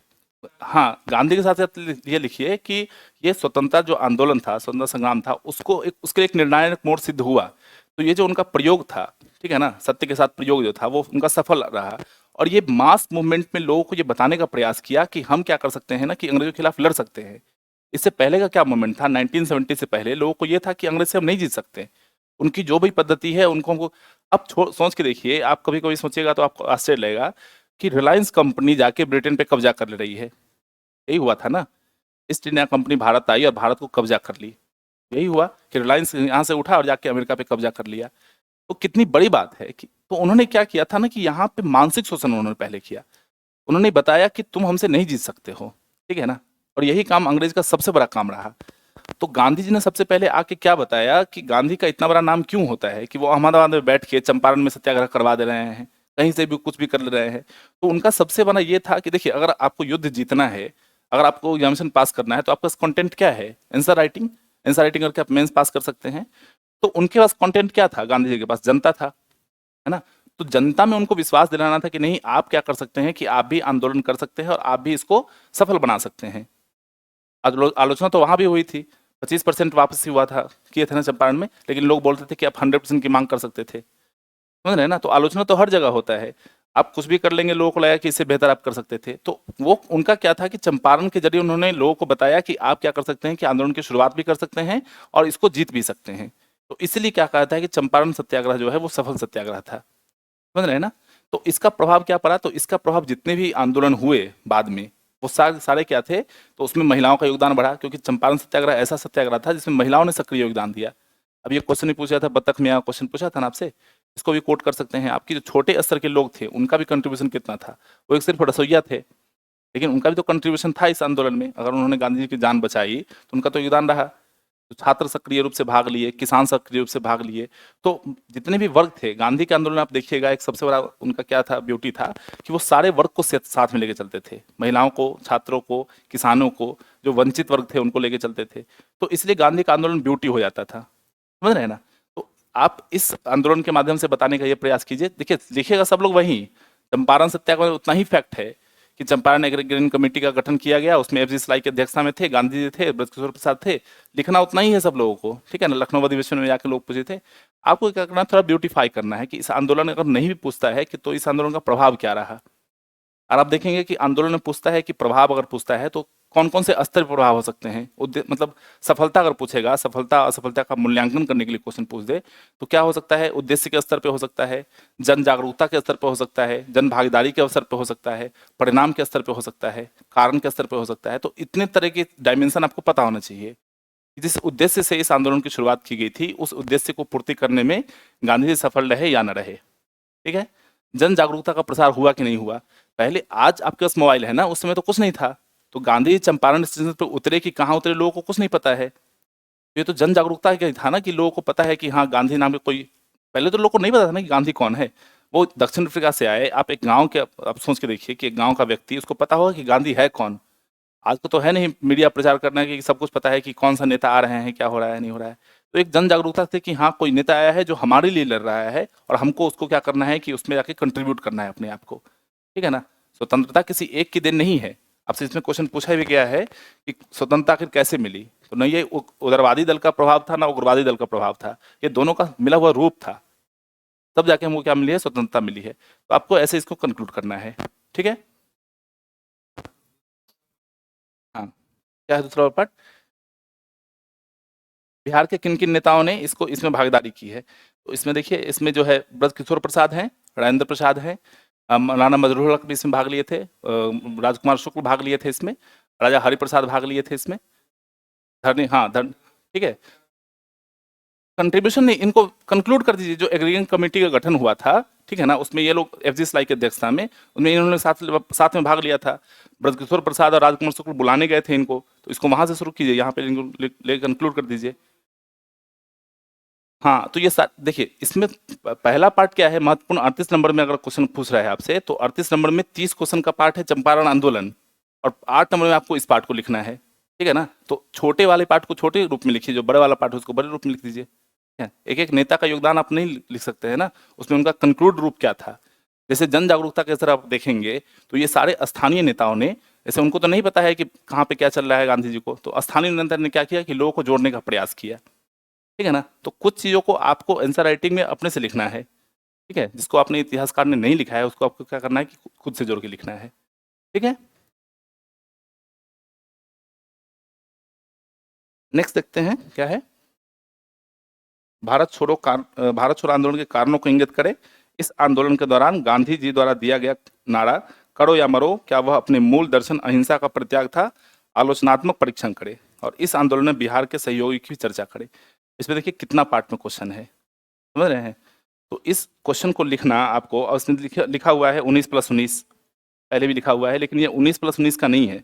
इसमें कितना क्वेश्चन है, भारत छोड़ो आंदोलन के कारणों को इंगित करे, ठीक है।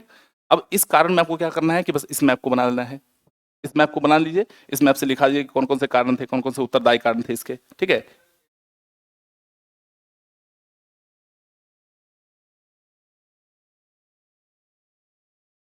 देखिए इतना बड़ा, ये बड़ा है, 38 मार्क्स का क्वेश्चन है ना, ये शॉर्ट क्वेश्चन तो है नहीं कि वहीं पे आप कंक्लूड कर दीजिएगा।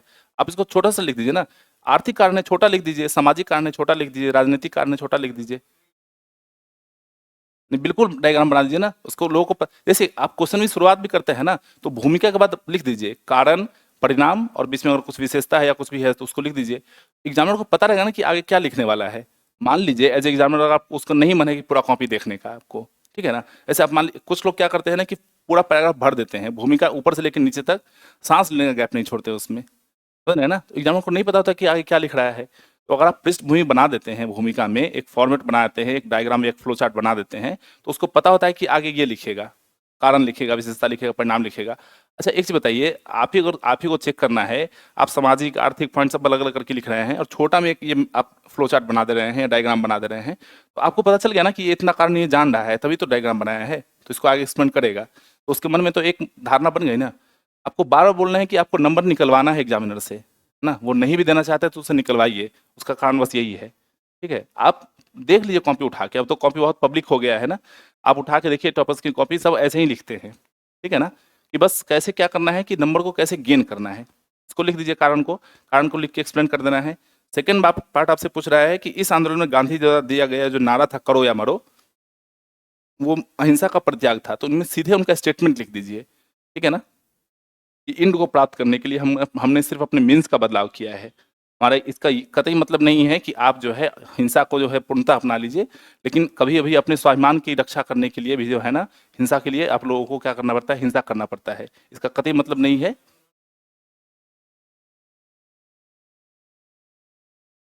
हम्म, हाँ बस वही चीज़ है ना। तो इसको क्या करिए, कोट कर दीजिए, उसके लाइन को कोट करके उसको क्या कर दीजिए, घेर दीजिए। तो ये इससे क्या हो जाएगा कि उसको पता रहेगा कि हाँ ये कहना क्या चाह रहा है, समझ रहे हैं ना। और इसका छोटा सा जो है इसको एक्सप्लेन कर दीजिए, दो तीन पैराग्राफ पे एक्सप्लेन कर दीजिए, ठीक है। नेक्स्ट क्या करना है इसमें कि पूछ रहा है कि आलोचनात्मक परीक्षण कीजिए, है ना। तो वो आप हमेशा ध्यान रखिए कि एक क्या करने के लिए बोल रहा है क्वेश्चन में, इसको ध्यान नहीं रखेंगे क्वेश्चन से भटक जाएंगे आप। क्वेश्चन से भटकना नहीं है, किसी भी सूरत में क्वेश्चन से नहीं भटकना है, आपको जो पूछ रहा है उसको लिखने का प्रयास करना है। और लास्ट में पूछता है कि इस आंदोलन में बिहार के सहयोगी की चर्चा कीजिए, तो बिहार में जो लोग थे इसमें।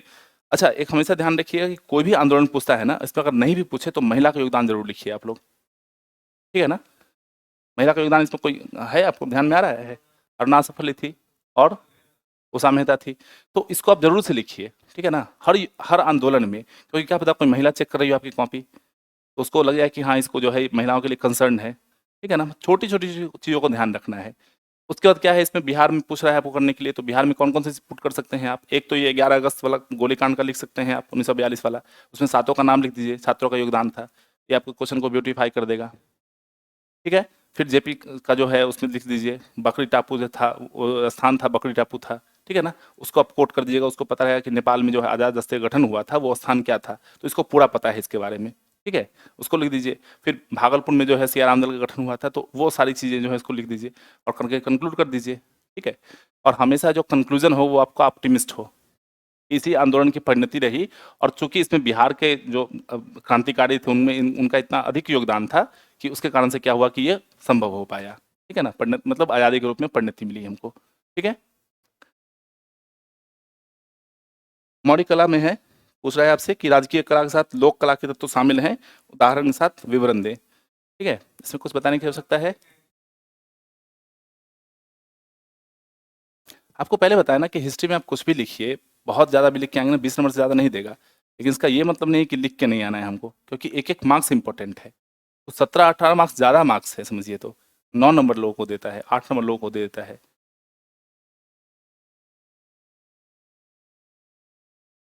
अब तो ट्रेंड ये है कि काट देता है क्वेश्चन को, काट के आपको 1 मार्क्स दे देगा, 0 मार्क्स दे देगा, ये भी कर रहा है बीपीएससी में। 66 वाले में एक लड़के का कॉपी देखे थे, उसका उसको काट दिया था, पूरे क्वेश्चन को काट दिया था, 38 मार्क्स के क्वेश्चन को, जबकि वो ठीक लिखा था, ठीक है, करंट अफेयर का क्वेश्चन था, उसको पूरा काट दिया। हाँ, है ना? तो वो काट देता है क्वेश्चन को, ठीक है? जबकि आप देखेंगे स्टैट वाले क्वेश्चन में भी स्टेप मार्किंग का प्रावधान है, लेकिन वो काट के सीधे 0 देता है। क्योंकि उसको पता है, बस वो देखता है कि आंसर सही आपका आया कि नहीं आया। आंसर देखा तो मार्क्स दे दिया, नहीं दिया तो उसको खत्म कर दिया। तो आंसर लाने का प्रयास कीजिएगा उसमें। तो इसमें क्या बोल रहा है आपसे, एक तो पहले कि मौर्य कला के बारे में आप लोगों को लिखना है। मौर्य कला में पता ही है, इसमें 3 तरह से लिख दीजिए, राजकीय कला लिख दीजिए, राजकीय कला में कौन-कौन से हैं? अशोक का जो है, राजा प्रसाद है, दशरथ का जो है गुहा विहार, वो सारी चीज़ कर दीजिए, स्तूप बना दीजिए, स्तंभ बना दीजिए, ठीक है? उसमें 4 तरह के जो है स्तूप हैं, देखिएगा उसमें उद्देशिका है ना? और उसमें देख लीजिएगा कौन-कौन सा है, एक संकलित है। 4 तरह से स्तूप, जब बुद्ध के जो 4 अवशेष थे, उसको 4 तरह से स्तूप बनाया गया था। और उसमें जो बिहार का स्तूप है, लौरिया नंदनगढ़ का है, केसरिया का स्तूप है, उसको सबको लोकेट कर दीजिए, फिर मैप बना दीजिए। और इस तरह क्वेश्चन में 2 मैप बनाया कीजिए, ठीक है ना? एक क्या है, एक तो क्या है कि जो मौर्य कला का मैप है वो उसको बना दीजिए। दूसरा जो लोक कला पूछ रहा है, पटना में जो यक्षरक्षण की मूर्ति मिली, लोहानीगढ़ का जो है उसमें मूर्ति है, और बाकी जो भी चीज़ें हैं उसके, उसको जो है लोकेट कर दीजिए, ठीक है? तो इस क्वेश्चन को आप इस तरीके से कंक्लूड कर सकते हैं, है ना? मौर्य कला वाला क्वेश्चन को, क्योंकि इस तरह क्वेश्चन में क्या है ना कि आप जितना भी लिख के आएंगे नंबर बहुत कम देता है, मौर्य कला कला वाला क्वेश्चन में खासकर। तो कला वाले क्वेश्चन में क्या कीजिए कि जितना मैप और डायग्राम हो सके उसका इस्तेमाल कीजिए, ठीक है, जितना बना सके थोड़ा फ्रेश होकर बनाए, मतलब जो आप बनाते हैं स्तंभ बनाते हैं, उसमें शेर की आकृति वगैरह थोड़ा उसको फ्रेश बनाइए, थोड़ा सा उसको देखने में सुंदर लगे, ठीक है ना, उसको प्रैक्टिस करके जाइए। स्तूप को बनाइए तो उसमें तोरण द्वार जो है, प्रदक्षिणा पथ है, गुंबद है, जो यष्टि है, वो सारी चीज़ों को एक्सप्लेन कीजिए कम से कम कि कैसे है, मतलब लोकेट कीजिए कम से कम उसको, ठीक है ना, तो इससे क्या होगा कि उसको लगेगा कि ये आप जान रहे हैं, ठीक है। दूसरा वाला पार्ट शुरू करते हैं। 21 तारीख वाला क्वेश्चन निकाल लीजिए।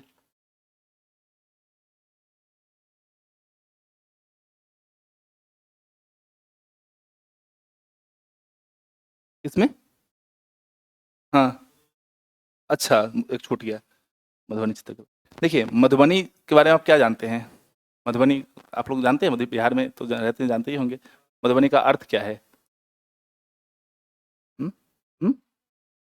हाँ, गुड, शहद का जंगल, ठीक है ना? मधुबनी का अर्थ क्या होता है? शहद का जंगल होता है। तो मधुबनी जो है, कला जो है, उसका विकास हुआ था महासुंदरी देवी 1960 में, एक फैक्ट है, लिख लीजिए।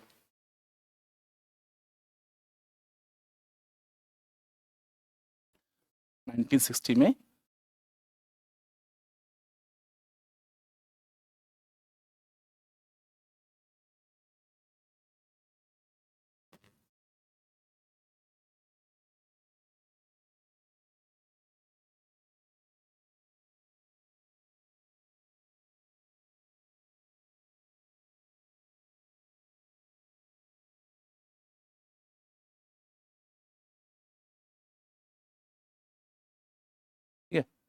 तो ये 1960 में इसकी शुरुआत होती है कहाँ से? महासुंदरी देवी ने क्या करती है, नींव रखती है। इससे पहले से कब माना जाता है कि जब सीता और राम का जो विवाह हुआ है उस समय से इसकी क्या होती है, शुरुआत मानी जाती है। आधुनिक समय में इसकी शुरुआत यहाँ से मानी जा सकती है। मधुबनी कला जो है एक क्या है कि एक क्षत्रिय कला का स्वरूप है। अगर आप लिखने की शुरुआत करेंगे यहाँ से भूमिका शुरू करेंगे तो मधुबनी क्या है कि एक क्षत्रिय कला का स्वरूप है। इसमें क्या कहा जाता है कि देवी देवताओं के चित्रांकन के माध्यम से क्या होता है कि सोसाइटी को दिखाने का प्रयास किया जाता है। ठीक है, इसमें दो तरह की कला होता है, एक भित्ति चित्र कला होता है, एक अड़िपन होता है। ठीक है ना। तो उसमें क्या किया जाता है कि जो हमारे यहाँ त्योहार होते हैं, है ना, मिथिला क्षेत्र के जो त्योहार होते हैं, लोक त्योहार होते हैं, उसमें क्या किया जाता है कि उसमें उसको दर्शाने का प्रयास किया जाता है। जैसे जनेऊ हो गया हमारे यहाँ, मुंडन हो गया, विवाह हो गया, तो इसको दर्शाने का प्रयास किया जाता है। देखिए एब्स्ट्रैक्ट क्वेश्चन है, आज तक बीपीएससी नहीं पूछा है इसको, आप जाके देखेंगे तो ये पूछ दिया जाता है कि हो सकता है कभी लॉन्ग क्वेश्चन में तो ये इसको कभी नहीं पूछेगा आपसे। ठीक है, पूछेगा तो शॉर्ट में पूछेगा, हाँ शॉर्ट में ही पूछेगा। तो इसको ऐसे करके कंक्लूड कर देना है। उसमें बउआ देवी हैं, महासुंदरी देवी हैं, एक पासवान है, कौन मेल है, उसमें मेल भी है, इसमें लिख दीजिएगा। हाँ हाँ, देव उसमें तो बहुत महिलाएं तो बहुत है, मेल मेल है, एक पासवान है, कौन उनका नाम देख लीजिएगा आप लोग, तो वो भी है, क्योंकि ये जो है ना महिलाओं का कला है मेनली, लेकिन इसमें एक मेल भी है। उसके बाद पूछ रहा है इसमें कि वर्तमान में क्या क्या हो रहा है। तो जापान में एक फेस्टिवल का आयोजन किया गया था, है ना, वहाँ पे भी क्या हुआ है, वहाँ पे क्या क्या मधुबनी चित्रकला का प्रदर्शन किया गया है। एक संपर्क क्रांति, बिहार की ट्रेन चलती है ना, तो बिहार की ट्रेन चलती है, उसमें पूरा का पूरा मधुबनी पेंटिंग लगाया गया है। ठीक है ना। मिथिला हाट की जो स्थापना की गई है, तो मिथिला हाट में क्या किया कि मधुबनी पेंटिंग का पूरा बढ़ावा दिया गया है। मधुबनी पेंटिंग के लिए अलग से पटना में संस्थान की स्थापना की गई है। जो रिसेंट विकास है, कॉफी मग टेबल का जो है विकास किया गया है। ठीक है ना। बिहार संग्रहालय में मधुबनी पेंटिंग के लिए अलग से संग्रहालय का स्थापना, उसका मतलब एक कोने का इस्तेमाल किया गया है। तो ये सारे जो रिसेंट विकास हैं उसके लिए आप क्या कर सकते हैं, इसमें दे सकते हैं इसका योगदान। ठीक है, तो शॉर्ट में इसको करके कंक्लूड कर सकते हैं। ठीक है।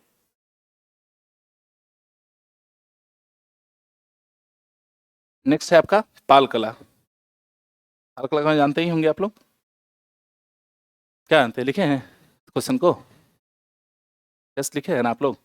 हाँ, तो धर्मपाल शुरुआत इसकी मानी जा सकती है, मानी तो गोपाल से जाती है इनकी, लेकिन इसको क्या है, शुरुआत कहाँ से मानी जाती है, सबसे ज़्यादा काम किसने किया था, धर्मपाल ने किया था इसके लिए। ठीक है ना। तो पाल कला में दो तरह की कला है, एक तो क्या है कि बौद्ध कला है और एक हिंदू कला है। ठीक है ना। उसमें जब आप बाइफरकेट कीजिएगा, जब पाल कला को बनाने का वो कीजिएगा, तो भूमिका है, विस्तार है और समीक्षा है। ठीक है ना। तो भूमिका में तो आप लिख दीजिए कि कहाँ से इसकी शुरुआत हुई थी और कहाँ पे बिहार में इसका क्या प्रभाव है। ठीक है। उसका विस्तार में आप देखेंगे तो स्थापत्य कला है, मूर्ति कला है और चित्रकला है, तीन तरह की चीज़ों का है। स्थापत्य कला में आप बाइफरकेट कर दीजिए कि बौद्ध कला क्या है, उसमें क्या बोलते हैं कि हिंदू कला क्या है। चित्रकला में क्या है कि जो कांस्य से बनी प्रतिमा है, जो मोम से बना हुआ था, लुप्त प्राय तकनीक से बनाई जाती थी, इस टेक्निक को, इसको लिख दीजिए। ये शॉर्ट क्वेश्चन पूछे हुए हैं। ठीक है ना। अच्छा एक चीज़ ध्यान रखिएगा कला वाले सेक्शन में कि पिछले बार 68 दिए थे आप लोग को, याद नहीं, 68 दिए थे, नहीं दिए थे, कौन सा क्वेश्चन पूछा था कला से?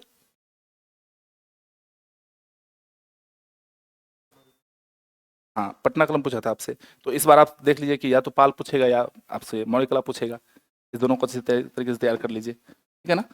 तो इसमें भी क्या है कि आप इसमें जितना भी डायग्राम है आप बना सकते हैं। इसमें चैत्य जो है, स्तंभ जो है, स्तूप जो है, तो चैत्य को बता दीजिए कि चैत्य क्या है, स्तंभ क्या है, स्तूप क्या है। ठीक है ना। चैत्य को पूजा स्थल कहा जाता है, स्तूप में जो है उसके अवशेष रखे जाते हैं। इस सारे को बनाते हुए एक्सप्लेन करते हुए निकल जाइए इसको। ठीक है ना। इस तरह से फॉर्मेट कर सकते हैं। किसी भी कला के क्वेश्चन को लिखने के लिए पहले फॉर्मेट बना लीजिए आप। ठीक है ना, कि हमको फॉर्मेट क्या क्या आगे एक्सप्लेन करना है। बता दीजिए कि भूमिका है, विस्तार है और समीक्षा है। तो विस्तार में आप लिख दीजिए तीनों का, स्थापत्य कला क्या क्या है इसका, भित्ति चित्र वाली कला में क्या है, चित्रकला में क्या है, वो करके इसको एक्सप्लेन कर दीजिए। ठीक है। नेक्स्ट कौन सा है आपका, मौर्य कला। मौर्य कला बता ही दिए हैं। मुंडा विद्रोह है। मुंडा विद्रोह के बारे में क्या जानते हैं आप लोग, जानते ही हैं, इसको महान हलचल या उलगुलान विद्रोह कहा जाता है। हाँ हाँ, कोटाकट्टी प्रथा था, इसके कारण से क्या हुआ था, इसकी शुरुआत हुई थी। और देखिए जनजाति आंदोलन जब भी आप लिखिए उसमें एक चीज हमेशा ध्यान रखिएगा, एक क्वेश्चन पूछा भी होगा आपसे इसमें कि ताना भगत आंदोलन अन्य जनजाति विद्रोह से किस प्रकार भिन्न था। नेक्स्ट क्वेश्चन ही है इसमें, बताते हैं। तो जनजाति जो लोग थे ना, आज भी जो जनजाति लोग हैं वो क्या है कि सोसाइटी से कटे हुए हैं, उनको नहीं मतलब है आपसे, है ना। तो वो आप एक कोटेशन कोट कर सकते हैं कि मधुमक्खी के छत्ते के समान होते हैं जनजाति, जब तक आप उनको छेड़ेंगे नहीं वो आपको नहीं काटेंगे, है ना। तो जनजाति आंदोलन का आप एक हमेशा ध्यान रखिएगा कि उनमें क्या किया गया था कि उनमें इन्वेड किया गया था, उनके उनके जो टेरिटरी थी उनको इन्वेड किया गया था। हाँ ठीक है ना। तो उनको क्या बोलते थे वो लोग, डिक्यूज बोलते थे। ठीक है। तो दिक्कूज सिर्फ क्या थे, ब्रिटिश नहीं थे, वो जो महाजन थे उनको भी वो मानते थे, ठीक है ना। तो उनका क्या था कि उनका ये कहना था कि जो हमारा टेरिटरी है उसको हमको रहने दो, लेकिन उनका क्या था कि इनको विकास के नाम पे उसको क्या करते थे कि लेते थे हम, और साथ में सिर्फ इन्वेड नहीं करते थे, उनसे उसमें बिगाड़ी भी करवाते थे, ठीक है ना। उनसे क्या करते थे कि बिगाड़ी भी करवाते थे। तो मुंडा आंदोलन हो या संथाल हो या ताना भगत आंदोलन हो, कोई भी हो, उसकी पृष्ठभूमि यही रही है कि कोई इन्वेड किया और उसको अपने बचाव के लिए क्या किया कि उस आंदोलन को उन्होंने शुरुआत किया है, ठीक है ना।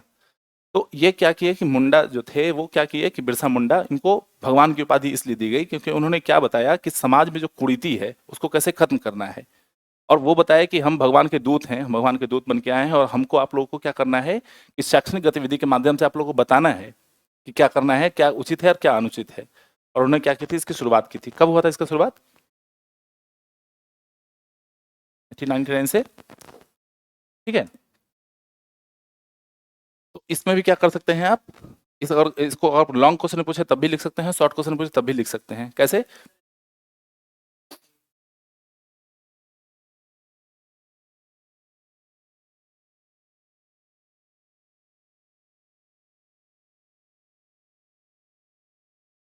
यही तो आपको बताया है ना कि आखिर उन्होंने शुरुआत की क्यों की। जो कोई भी आंदोलन हुआ, जनजातीय आंदोलन हुआ, उसकी शुरुआत का पृष्ठभूमि क्या है? वो इन्वेड किया और अपनी रक्षा के लिए उन्होंने उसकी शुरुआत की है। वो क्या है कि एक परिणति है, आपको हम थप्पड़ मारे और आप बदले हमको थप्पड़ मार रहे हैं, अगर आपको हम नहीं छेड़ रहे हैं तो आप हमको कुछ नहीं कर रहे हैं। तो जनजाति को मतलब ही नहीं था आपसे कि क्या चल रहा है नहीं चल रहा है इंडिया में, उनको थोड़ी जाके आंदोलन करना था, क्रांतिकारी गतिविधि भाग नहीं लेना था। आप इसीलिए देखिएगा कि ताना भगत जो थे, पहले जो ताना भगत आंदोलन था वो पहला था जो कांग्रेस अधिवेशन में जाके भाग लिया था, उससे उसको पहले बस नहीं था। तो इसी तरह से वो डिफरेंट था, आगे आपको बताते हैं इसमें। तो मुंडा वाले में क्या करना है आपको कि यही करना है कि आपको कारण लिख देना है, आर्थिक कारण क्या थे, सामाजिक कारण क्या थे, तात्कालिक कारण क्या थे, ठीक है ना। उसमें जो है अन्य कारण क्या थे वो सारा आपको कारण लिख देना है, और कारण के साथ क्या क्या परिणाम लिख देना है उसमें, ठीक है। इस तरह से इस क्वेश्चन को कंक्लूड कर देना है, ठीक है। नेक्स्ट है आपका, ताना भगत आंदोलन अन्य जनजाति विद्रोह से किस प्रकार भिन्न था, ठीक है। तो क्या इसमें क्या भिन्नता थी? ताना भगत आंदोलन जो था, बेसिकली माना जाता है कि इसके 13 वर्ष के बाद या 14 वर्ष के बाद शुरुआत हुई थी, 1914 में इसकी शुरुआत मानी जाती है, ठीक है। तो ये आंदोलन क्या था कि और सारे आंदोलन क्या थे, वो हिंसक आंदोलन थे, और ये क्या था कि अहिंसक आंदोलन था, नॉन वायलेंस पे इन्होंने बल दिया था। और ये बताए थे कि सत्याग्रह के माध्यम से जो है इसको क्या कर सकते हैं कि इस आंदोलन में हम इस आंदोलन को शुरुआत कर सकते हैं और अपनी जो अधिकार है उसको प्राप्त कर सकते हैं। इसमें 3 तरह की चीज़ें उन्होंने दिया था कि हमको बेगारी नहीं करना है, ठीक है। दूसरा कि अपनी मांग को लोकतांत्रिक तरीके से रखना है, और तीसरा कि जो हमारे यहाँ इन्वेड हुआ है ना, उसको अपने आप को क्या करना है कि उस टेरिटरी को प्राप्त करना है, ठीक है। तो 3 तरीके की डिमांड इन्होंने रखी थी ताना भगत ने। और इसमें आप एक चीज़ ऐड कर दीजिएगा कि जो गया का अधिवेशन हुआ था उसमें क्या किए थे कि ताना भगत लोग जो है भाग लिए थे इसमें, ठीक है। तो उसको डिफ्रेंशिएट ऐसे करना है कि जो हिंसात्मक आंदोलन था उसको इसमें अहिंसा के रूप में इसमें परिणत किया था, ठीक है। इतना करके इसको कंक्लूड कर देना है ना। नेक्स्ट है 1900 ईस्वी के बाद का किसान आंदोलन। अब देखिए इस क्वेश्चन को समझना ये है कि आपसे पूछ रहा है, इसमें कहीं से बिहार का परिप्रेक्ष्य नहीं दिया है, ठीक है। 1920 के बाद जो 1919 के बाद जो है पूछ रहा है आपको किसान आंदोलन पूछ रहा है, लेकिन चूंकि ये बिहार का एग्जामिनेशन है तो आपको ज़्यादातर बिहार का इसमें पार्ट लिखना है, ठीक है। तो जितना भी विद्रोह हुआ है, 1921 का मोपला विद्रोह हुआ है, खेरा सत्याग्रह हुआ है, तो इस सारी चीज़ों को, हाँ, चंपारण भी डालना नहीं, चंपारण ही डालना है आपको, ठीक है ना।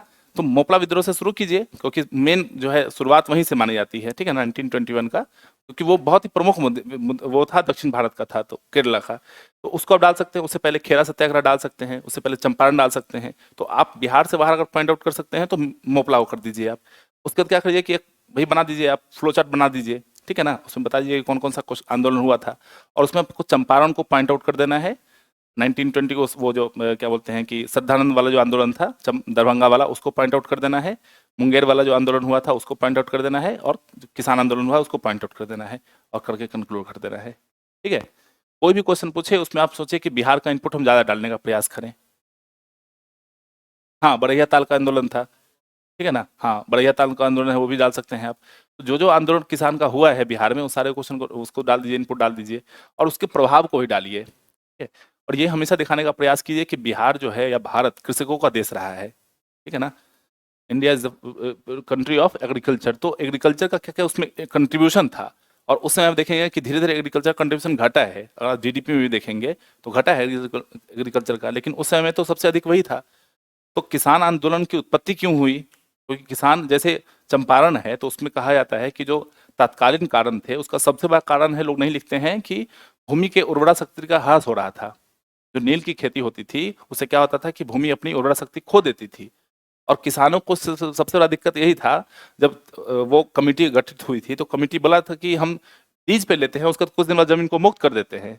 हम तो किसान से जो है पट्टे पे लेते हैं और किसान को कुछ दिन बाद जमीन मुक्त कर देते हैं, तो आंदोलन करने का कोई प्रश्न नहीं उठता, उसकी जमीन को हम खरीद थोड़ी रहे हैं या हथिया नहीं रहे हैं। लेकिन किसान इसलिए विरोध करते थे कि बोलते थे कि हमारा भूमि जो है उर्वरा शक्ति खत्म हो जा रहा है इसका, तो हम बाद में इस जमीन को वापस लेके करेंगे क्या? तो मेन आंदोलन इस चीज के लिए था। तो हमेशा लिखिएगा कि जो आंदोलन की उत्पत्ति हुई इसका मूल क्या था, किसके लिए, किस चीज के लिए वो आंदोलन जो है उत्पत्ति हुआ उस चीज का। ठीक है, नेक्स्ट देखते हैं। पूछता है कि महात्मा गांधी के नेतृत्व में आयुक्त आंदोलन की चर्चा करें, इस आंदोलन में निरंतरता और परिवर्तनीयता के तत्वों को ही पहचान करें। ये क्वेश्चन आपका पूरा फैलने वाला क्वेश्चन है, जितना आपके पास ज्ञान है अभी तक पीटी में जितना पढ़े हैं उसको लिख दीजिए इसमें। ठीक है, तो शुरुआत कहाँ से कर सकते हैं आप? इसकी शुरुआत आप कर दीजिए, आप चंपारण से शुरुआत कर दीजिए। चंपारण से पहले आप शुरुआत कर सकते हैं। गांधी जी सबसे पहले भारत में कब आए थे? हम्म? नहीं, से पहले भी आए थे, बनारस गए थे, याद है? ठीक है, तो आप थोड़ा सा डिफरेंट तो कर सकते हैं ना वहाँ पे। 1901 में या 19 आए थे ना, 1901 में ही आए थे शायद। ठीक है, एक बार आप इस फैक्ट को देख लीजिएगा, चेक कर लीजिएगा, याद नहीं।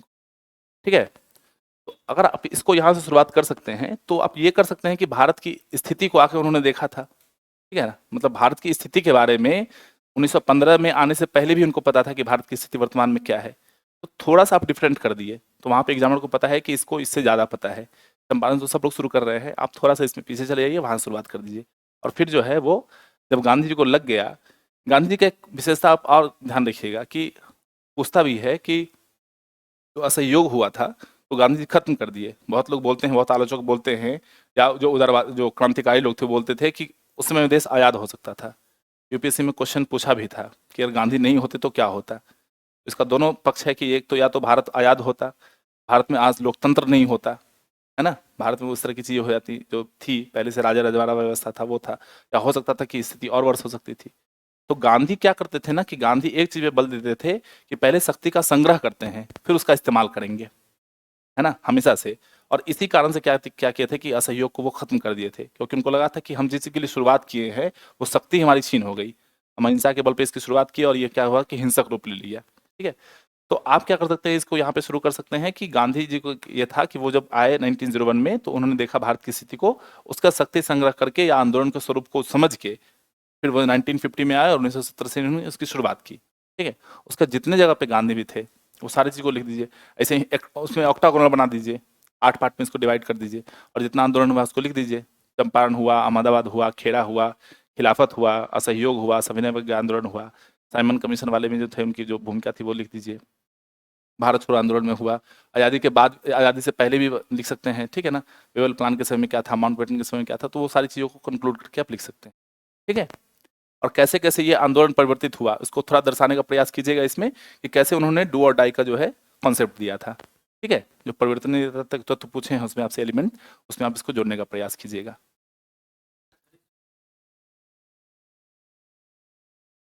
हाँ, तो वही बोले ना। हाँ, वही चीज़ लिखना है कि गांधी जो शुरू किए तो अहिंसा के साथ शुरू किए थे, सत्य के साथ प्रयोग शुरू किए थे वो चंपारण में, और इस चीज़ को वो 1942 तक लेके गए। ठीक है ना, तो ये तो कंटिन्यूटी ही है उनका कि उस एक चीज को पकड़े, और असहयोग होने के बाद भी, इतना बड़ा होने के बाद भी, क्योंकि असहयोग के समय में एक दो राष्ट्रीय नेता छोड़ के सब लोग उनका विरोध किया था, सब लोगों ने किया था कि आप इसको वापस मत लीजिए, लेकिन गांधी जी क्या किए थे, अपने स्ट्रेंथ को नहीं छोड़े, तो ये इनकी कंटिन्यूटी थी, और इसी कंटिन्यूटी को लेके वो भारत छोड़ो आंदोलन तक लेके गए। ठीक है, तो इसको उसमें लिख देना है, और क्या क्या परिवर्तन हुआ उसमें देख लीजिए कि किस आंदोलन को कैसे कैसे परिवर्तित किया वो लोग। वो सारी चीज में आता है, सत्याग्रह में, सत्याग्रह में और अहिंसा में वो सारी चीजें आ जाती हैं। ठीक है ना, उस सारी चीजों को कंक्लूड करते करके आप लिख सकते हैं। ठीक है, नेक्स्ट है भारत छोड़ो आंदोलन का विस्तार, विस्तार यही है ना? नहीं,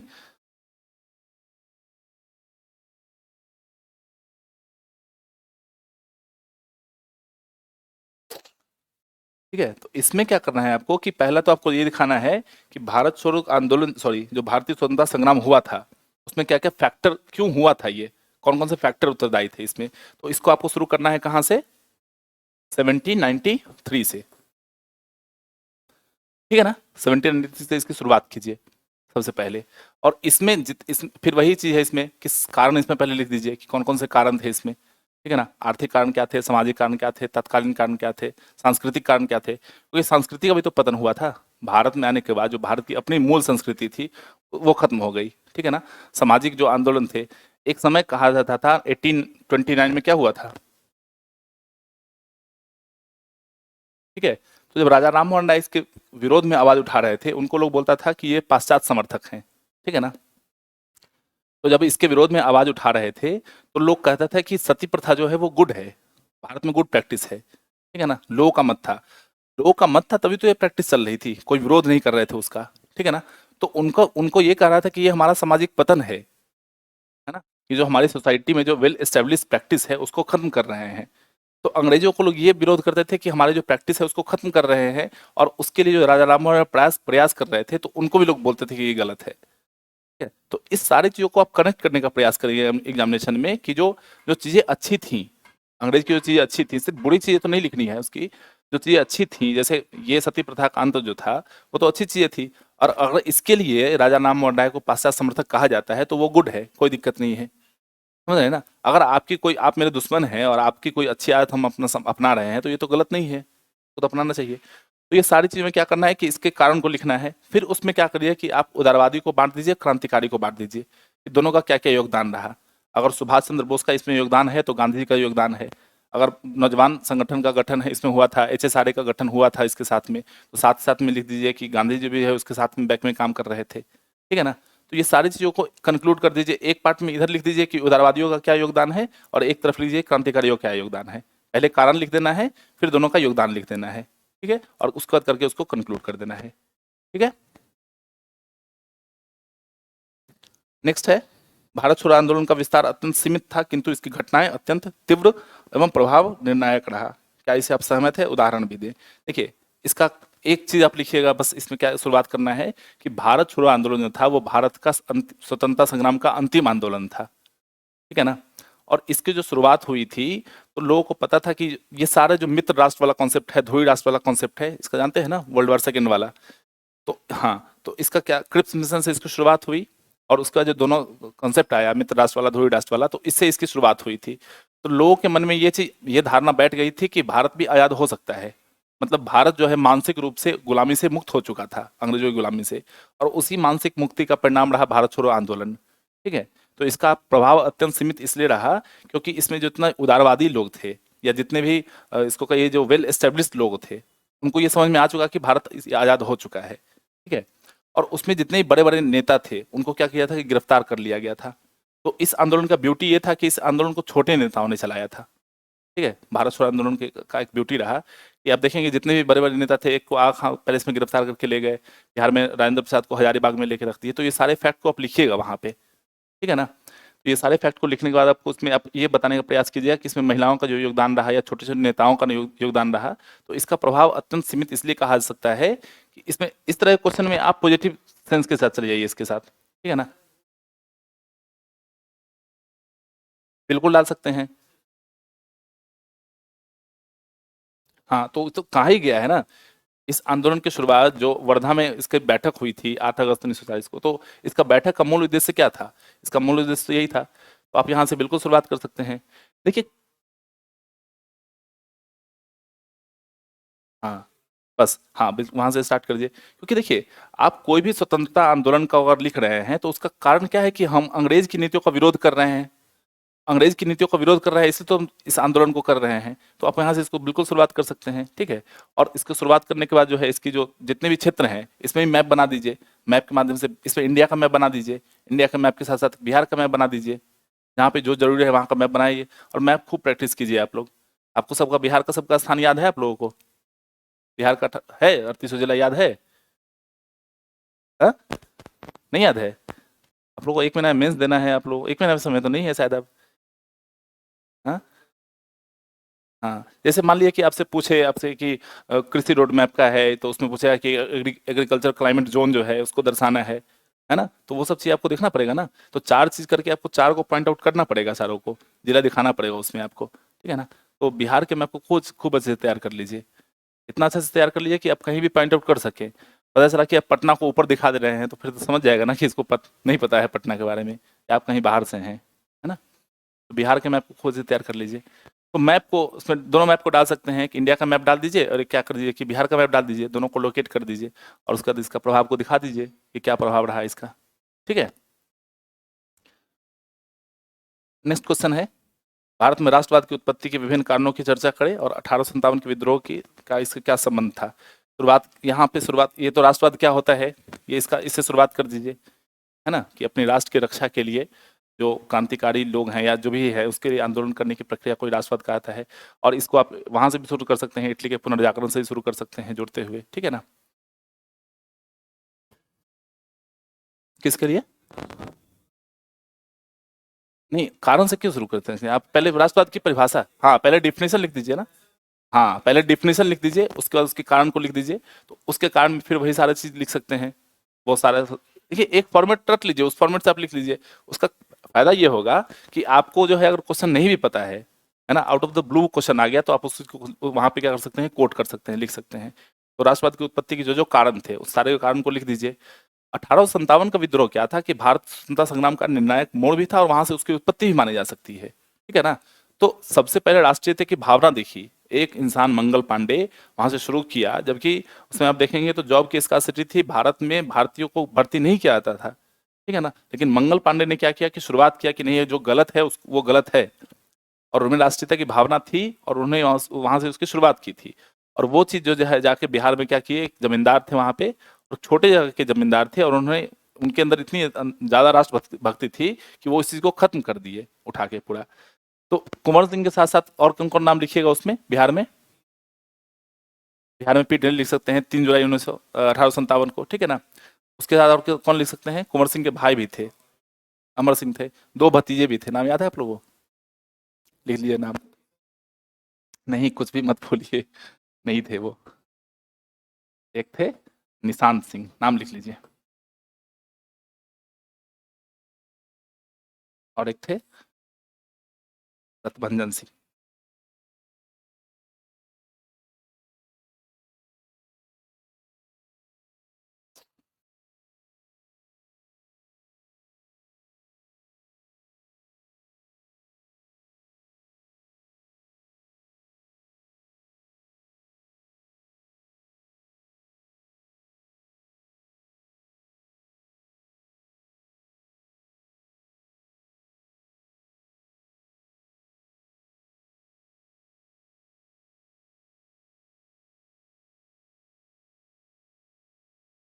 ठीक है, तो ये 2 लोग थे, ये आपका एक्स्ट्रा फैक्ट है।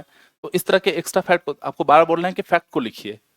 ये अगर मान लीजिए कि 100 बच्चे लिख रहे हैं, तो बहुत मतलब 2 बच्चे इसको लिख के आएंगे, ठीक है ना? क्योंकि लोग क्या करते हैं ना कि बुक नहीं पढ़ते हैं। लोग क्या किए कि नोट्स उठाए। अब जैसे पेपर पढ़ने का आप लोग देखते हैं, तो पेपर का हम लोग क्या करते हैं ना कि वो पढ़ते हैं, समरी पढ़ते हैं। और आपको पेपर का नोट्स बनाने के लिए दे दिया है, तो आप अपने तरीके से बनाएंगे। हमको खेल पसंद है, हम खेल का नोट्स बनाएंगे। किसी को इंटरनेशनल रिलेशन पसंद है, उसका बनाएगा। तो इसलिए क्या करना है कि किताब खुद पढ़िए, किताब खुद पढ़ के खुद से नोट्स बनाने का प्रयास कीजिए। 4 तरीके की किताब पढ़िए, 4 तरीके से नोट्स। अब तो समय नहीं है, लेकिन आगे के लिए आप लोगों को बता दें कि जब भी नोट्स बनाइए वो नोट्स मेकिंग खुद कीजिए, खूब सारा फैक्ट उसमें डालने का प्रयास कीजिए। तो इसमें क्या करिएगा कि आप निशांत सिंह का, रसवंदन सिंह का नाम डाल सकते हैं, अमर सिंह का नाम डाल सकते हैं, पीरली का नाम डाल सकते हैं, कि एक छोटा सा पुस्तक विक्रेता, उसमें कैसे राष्ट्रीयता की भावना थी और उस राष्ट्रीयता की भावना के कारण से उन्होंने आंदोलन में अपना योगदान दिया था, ठीक है? फिर 32वीं इन्फेंट्री थी दानापुर की, उसका आप नाम डाल सकते हैं। जो है क्या बोलते हैं, कुंवर सिंह जो है पूरा भारत भ्रमण किए थे उस समय में, ठीक है? उत्तर प्रदेश गए थे, वहाँ पे वो मिले थे नाना साहब से। तो ये सारे चीज फैक्ट को आप लेके डाल सकते हैं, ठीक है? और इस हिसाब से इसको कंक्लूड कर सकते हैं, ठीक है? हो गया? तो आज के लिए इतना ही, हिस्ट्री वाला दोनों पोर्शन हो गया है। देखते हैं आपका जो है नेक्स्ट करंट वाला सेक्शन है ना, करंट वाला सेक्शन कल देखते हैं, कल अगर हो तो ग्रुप में मैसेज डाल दिया जाएगा अगर फ्री रहेंगे।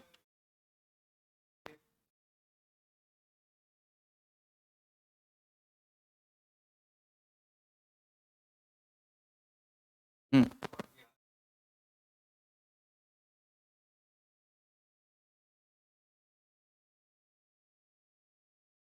महीनाओं की संख्या आप निकाल दीजिए, नहीं एक बार में निकालिए, नहीं नहीं एक बार में मत निकालिए, क्यों? क्योंकि पूरा देखिए वो डीआई क्या है ना कि बनाने के लिए दिया गया है, वहाँ पे सिर्फ आपसे आंसर नहीं पूछ रहा है। थोड़ा एक्सप्लेन कर दीजिए। एक बार आप 3:4 रेशियो निकाल दीजिए। जैसे मान लीजिए कि 72,000 का जनसंख्या है, तो उसका आप एक बार करके, जैसे मान लीजिए उसको कर लीजिए, करके निकाल दिए, पुरुष इधर कर दिए, महिला इधर कर दिए, उसका नीचे करके निकाल दीजिए उसको। समझ रहे हैं? ये चीज़ कर लीजिए। तो कम से कम 3 से 4 लाइन। नहीं, कोई ज़रूरत नहीं है, नहीं, बिल्कुल ज़रूरत नहीं है। वो आपके अपने फ़ायदे के लिए है, बिल्कुल कर सकते हैं। वो आपके अपने फ़ायदे के लिए है कि आपको बार-बार कैलकुलेटर यूज़ ना करना पड़े। 2 तरीके से स्टैट बनता है, एक तो क्या कि आप ऊपर बना लीजिए अपना डायग्राम, ठीक है ना? और दूसरा कि वो कर लीजिए। लेकिन उसमें पता है नुकसान क्या है उसमें? जैसे कुछ क्वेश्चन, जैसे मान लीजिए कि 20 डेटा दिए हुए हैं, कार का उत्पादन, जीप का उत्पादन, बस का उत्पादन। तो क्वेश्चन में आप एक बार पढ़ लीजिए कि अगर बस का उत्पादन नहीं पूछ रहा है, तो डायग्राम बनाने की क्या ज़रूरत है आपको पहले शुरू में ही? में जरूरत नहीं है सारणी बनाने का आपको। उसको आप क्वेश्चन को देख के उसको हल कर लीजिए, और ये आपको प्रैक्टिस से आएगा। पर डे आप कम से कम 2 डीआई बनाइए।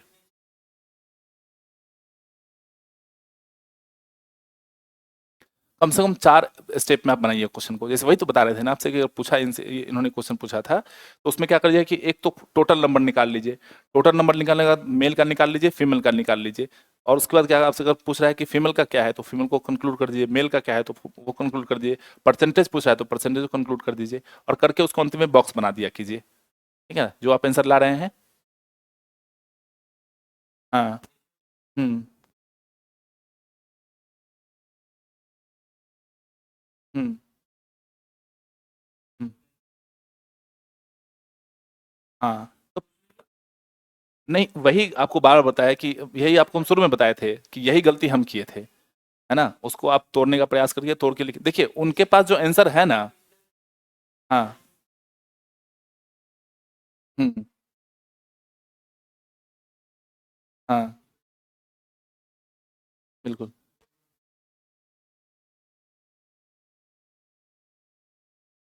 अच्छा, अच्छा।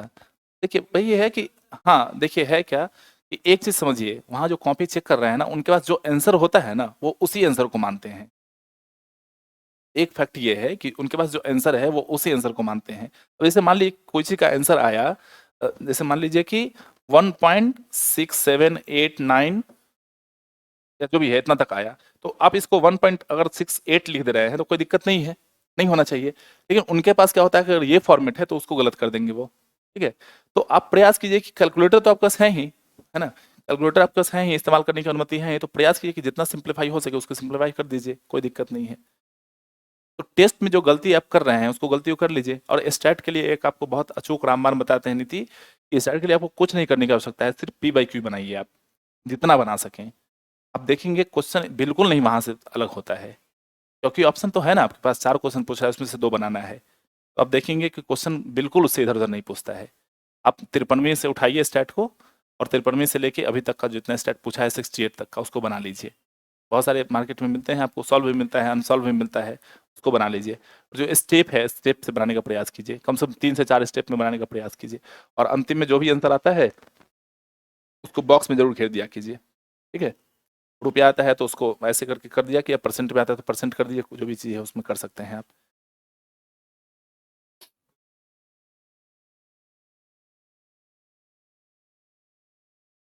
हर जगह नहीं, जहाँ कंक्लूड कर रहे हैं वहाँ। ठीक है ना? जहाँ कंक्लूड कर रहे हैं, जैसे मान लीजिए कि आ गया अंत में 1,000, मतलब 1,24,000, तो यहाँ पे आप रुपया लिख दीजिए। अंत का डेट अंत पे अगर डेटा आया है तो इसको बॉक्स बना के इसको रुपया घेर दीजिए। नहीं तो 1,24,000 कुछ भी हो सकता है ना, संख्या हो सकता है या कुछ भी हो सकता है, तो नहीं पता है तो रुपया लिख। अपने तरीके से गलती करने का प्रयास मत कीजिए, जितना हो सके, जितना पूछ रहा है, क्योंकि देखिए यूपीएससी का आंसर राइटिंग, बीपीएससी का आंसर राइटिंग दोनों अलग अलग चीज़ें हैं। यूपीएससी का इंटरव्यू, बीपीएससी का इंटरव्यू दोनों अलग अलग चीज़ें हैं। ये स्टेट कमीशन है। You have to follow. आपको क्या करना है ना कि जो आपके सीनियर हैं उनके आदेशों को फॉलो करना है। आप फॉलोवर हैं, आप आदेश देने वाले नहीं हैं। तो आपको क्या करना है ना कि फैक्ट पे ध्यान देना है, जितना फैक्ट आप इनपुट डाल सकें वहाँ पे, बस इसी का एग्जाम है। और जितना वहाँ पे फैक्ट डालिएगा उतना अच्छा एग्जामिनेशन होगा। फैक्ट डालिए, क्लियर लिखने का प्रयास कीजिए, मैप डायग्राम फ्लो चार्ट बनाने का प्रयास कीजिए। बस उसमें इतना करके आइए, आपको एकदम जो है बेहतर हो जाएगा व्यवस्था। और स्टेट वाले में यही कीजिए कि जो क्वेश्चन आपसे पूछा है उसको वो करने का प्रयास कीजिए, और काटिए उटिए मत उसमें। ठीक है ना? आप एक बार देख लीजिए पहले बना के कि हमसे कौन सा स्टेट बन सकता है। कैसे आप लोग लिखते हैं? पहले हिस्ट्री लिखते हैं, उसका कैसे बनाते हैं? स्टैट से शुरुआत करते हैं। अच्छा नीति है, लेकिन आप पहले हिस्ट्री लिख लीजिए, कोई दिक्कत नहीं है। एक बार इस टेस्ट में लिख के देखिए, नेक्स्ट वाले टेस्ट में। हाँ, जैसे देखिए, मान लीजिए कि अगर पहले बार स्टेट स्टेट को बनाए और दोनों स्टेट आपसे नहीं बन रहा है, गलती हो गया, पैनिक हो गए, तो हिस्ट्री वाले क्वेश्चन क्योंकि क्या है, फैक्चुअल है। आप कहीं आपका दिमाग खराब हो गया, फैक्ट भूल गए, फिर आप क्या करेंगे? हाँ, और दूसरा कि हिस्ट्री का ऐसा क्वेश्चन है ना कि आप हिस्ट्री क्वेश्चन को एकदम से आप 45 मिनट में लिख सकते हैं। आप 1 घंटा मत दीजिए हिस्ट्री वाले क्वेश्चन को। आप 45 मिनट में हिस्ट्री को लिखिए, आप 1.5 घंटा उधर सवा घंटा बचा लीजिए। 15 मिनट एक्स्ट्रा एज मिल गया, वो एज का क्या इस्तेमाल कीजिए, आप क्वेश्चन को पढ़ने में इस्तेमाल कीजिए उसका। हाँ, हाँ, आप हिस्ट्री अगर लिख देंगे ना 45 मिनट में, तो आपका क्या होगा कि एक 15 मिनट का एज मिल जाएगा आपको। उस 15 मिनट को क्या कीजिए कि आप क्वेश्चन पढ़ने में इस्तेमाल कीजिए उसको। ठीक है ना? समझ रहे हैं? तो हम मेरे हिसाब से पहले हिस्ट्री लिख लीजिए, क्योंकि हम ऐसे ही जब भी लिखे हैं हम ऐसे ही लिखे हैं, और वो चीज़ फ्रूटफुल है। पहले हिस्ट्री लिख लीजिए। वैसे आप लोग देख लीजिएगा, सबका स्ट्रेटेजी अपना अलग अलग होता है, ये मेरा अपना व्यक्तिगत विचार है। आप लोग अपना देख लीजिएगा। और इसके लिए क्या है, 2-3 टेस्ट लिख के देख लीजिए। दूसरा, हम्म, कॉन्फिडेंस बढ़ जाता है। तो आप साइड बाय साइड इसमें देखिए कि अगर गलत हो गया तो फिर तो देखिए, 72 नंबर तो आपको सही सेकंड हाफ में भी होना है। साइकोलॉजिकली तो आपको देखिएगा तो आपको सेकंड पार्ट में भी होना है उसमें सही, लेकिन अगर पहले में गलत हो गया, आपसे नहीं बन रहा है क्वेश्चन, कुछ तरह की चीजें हो गई, डेटा फैक्ट गलत हो गया। एक चीज हमेशा ध्यान रखिएगा ना कि माइंड का साइकोलॉजी जो होता है वो बहुत बेकार होता है। इसलिए कहा जाता है कि सोशल साइट्स हमको नहीं इस्तेमाल करना चाहिए। इसका क्या कारण है? ऐसे मान लिए कि अपने फ्रेंड को आपने मैसेज किया कि कैसे हो, और वो रिप्लाई नहीं दिया, कोई काम कर रहा है, तो आप जब तक पढ़ेंगे तब तक आपके दिमाग में रहेगा कि वो रिप्लाई क्यों नहीं दिया। तो सोशल साइट सिर्फ इसलिए खतरनाक नहीं है कि आपको जो है टाइम वेस्ट हो रहा है, आपके साइकोलॉजी को प्रभावित कर रहा है। आप हमेशा पढ़ते समय मोबाइल देखेंगे कि वो रिप्लाई दिया कि नहीं दिया। समझ रहे हैं? तो ये चीजें हैं। तो अगर आप स्टैट बना रहे हैं, कोई कोई एक क्वेश्चन गलत हो गया, गलत फैक्ट लिख गया, या बगल वाले कॉपी में आप देख लिया कि इसका आंसर तो ये लाया है, तो आप हिस्ट्री लिखते समय भी आपको दिमाग में रहेगा कि वो फैक्ट हम गलत लिख दिए हैं, उसका प्रभाव आपको हिस्ट्री पे पड़ेगा। तो हिस्ट्री तो फैक्ट है ना, उसको तो तुरंत आप लिख लीजिए, 45 मिनट में लिख लीजिए हिस्ट्री को। फिर सवा घंटा में आराम से स्टार्ट बनाइए। फिर जो बाकी समय बचता है उसमें करंट को लिखिए आप। ठीक है? क्योंकि करंट एक ऐसा चीज है ना, जो सही में करंट है। उसमें कुछ भी आप लिखिए, इसमें कुछ पता रहता नहीं कि क्या पूछेगा वो। ठीक है ना? तो उसमें क्या है कि उसको आप समय बचा के रखिए कि करंट को आप अच्छे तरीके से लिख सकते हैं 3 घंटा में, जो मतलब सॉरी 1 घंटा में। ठीक है ना? मेरे हिसाब से यही कीजिए, स्टैट को सेकंड हाफ में बनाने का प्रयास कीजिए, फर्स्ट हाफ में हिस्ट्री को लिखने का प्रयास कीजिए। बाकी आप लोग देख लीजिए। टेस्ट सीरीज लिख रहे हैं, टेस्ट सीरीज के माध्यम से आप लोग लिखने का प्रयास कीजिए। दूसरा, टेस्ट सीरीज में आप लोग पहले आपको बताए हैं कि एक तो कि पूरा पेपर लिखने का प्रयास कीजिए, कि पूरा पेपर हम लिख पाएँ। किसी भी सूरत में क्वेश्चन छोड़ के नहीं आना है। ठीक है ना? नहीं बोलता है कि मर के आना है लेकिन छोड़ के नहीं आना है, वैसा वाला स्थिति है। ठीक है? सफलता और असफलता आपके हाथ में है ना? क्योंकि अब जो जैसा दौर आ गया है, पीटी निकालना भी कठिन है, क्योंकि पूरे स्टेज में बने रहना। तो अगर पीटी हुआ है, आप मेंस दे रहे हैं, कुछ किस्मत है, तो इसको भुनाने का प्रयास कीजिए। ठीक है ना? तो उसमें क्या करना है कि टेस्ट सीरीज जो आप लिख रहे हैं, तो किसी एक ही कोचिंग में लिखिए, बहुत ज़्यादा भाग के लिखने की जरूरत नहीं है। अगर आप 3 घंटा में पूरा पेपर कल कर ले पा रहे हैं, तो कोई जरूरत नहीं है आपको टेस्ट सीरीज बहुत ज़्यादा लिखने का। एक जगह लिखिए और कंटेंट पे काम कीजिए खूब सारा। ठीक है? खूब कंटेंट पे काम कीजिए, एक जगह टेस्ट सीरीज लिखिए। अब बस ये लिख दिए कि हम 3 घंटा में कर पा रहे हैं कि नहीं कर पा रहे हैं, क्योंकि क्वेश्चन जो पूछा जा रहा है ना, हूबहू वहाँ तो पूछा नहीं जाएगा। तो चेक हो रहा है, जो मार्किंग पैटर्न यहाँ का है, वहाँ का मार्किंग पैटर्न अलग है। आप कभी कभी देखेंगे एग्जामिनेशन में, बीपीएससी में, आप अपना कॉपी निकालेंगे देखिएगा, तो आपको लगेगा कि ये क्वेश्चन में हमको ज़्यादा मार्क्स मिल सकता था, आपको कम मार्क्स मिल जाएगा। फिर लगेगा कि आपको इस क्वेश्चन में हमने बहुत अच्छा जो है, बहुत खराब लिखे हैं, उसमें आपको अच्छा मार्क्स मिल जाएगा। तो पैटर्न बिल्कुल अलग है वहाँ पे, है ना? तो इसलिए कोचिंग में टेस्ट सीरीज बिल्कुल लिखिए, लेकिन बहुत ज़्यादा भटकने की जरूरत नहीं है। आस्था ज्वाइन किए हैं तो यहाँ तो ठीक रहता है, मिला जुला के व्यवस्था पैटर्न का। तो यहाँ लिखिए और बहुत ज़्यादा भटकिए मत इसमें। ठीक है? और कोई सवाल है आप लोगों का? फिर कल मिलते हैं, देखते हैं, प्रयास करते हैं। देखिए, पहले था 36 पेज, अब बढ़ गया है। हाँ, अब पेज बढ़ गया है, तो पेज क्वेश्चन प्रिंटेड रहता है अभी। क्वेश्चन प्रिंटेड रहता है, तो वहाँ पे आप जाके लिख सकते नहीं। हाँ, अब क्वेश्चन, अब पेपर भी अच्छा आ गया है। पहले पेपर जो है थोड़ा, हाँ, स्पेस जो है, शायद आप देख लीजिएगा एक बार, या कल कंफर्म कर देंगे आपको हम। वो दिया रहेगा। अच्छा, दूसरा ये कि आप अगर नहीं भी दिया रहे, हम अगर कंफर्म हो लेते हैं फिर आपको बताएंगे। अगर नहीं भी दिया रहे तो हमेशा नए पेज से स्टार्ट कीजिए। देखते हैं लोग कि उसी पेज से स्टार्ट कर सकते हैं। हाँ, उस मतलब नेक्स्ट पेज से स्टार्ट कीजिए, है ना? अगर नहीं भी दिया हो, छप क्या रहा है ना। हम्म। छप क्या रहा है ना, हाँ तो ठीक है, कोई दिक्कत नहीं है। हाँ, अगर नहीं भी छप के आया तो कोई भी एग्जाम अगर आप दे रहे हैं इसमें छप के अगर नहीं आ रहा हो तो हमेशा प्रयास कीजिए नेक्स्ट पेज से शुरू करने का, ठीक है ना, 20 से शुरू नहीं करना है, क्योंकि वो समझ नहीं पाता है कि आपका क्या है, कहीं स्किप हो गया, एक भी क्वेश्चन आपका स्किप हो गया, 4 नंबर स्किप हो गया, और 8 नंबर का क्वेश्चन है, 4 नंबर देता है मैक्सिमम, स्किप हो गया तो बहुत बड़ी बात है आपका ना। इसलिए छोटी छोटी गलती बिल्कुल नहीं करनी है हमको, उसको नेक्स्ट पेज से शुरू करना है, लिखना है। और पेज भरने का प्रयास करने से बेहतर है कि आप कंटेंट भरने का प्रयास कीजिए उसमें, जितना जितना कंटेंट हो सके, है ना। ठीक है, मिलते हैं फिर कल तो, ठीक है। आप लोगों को कोई क्वेश्चन ऑनलाइन वालों का और हो तो आप पूछ सकते हैं।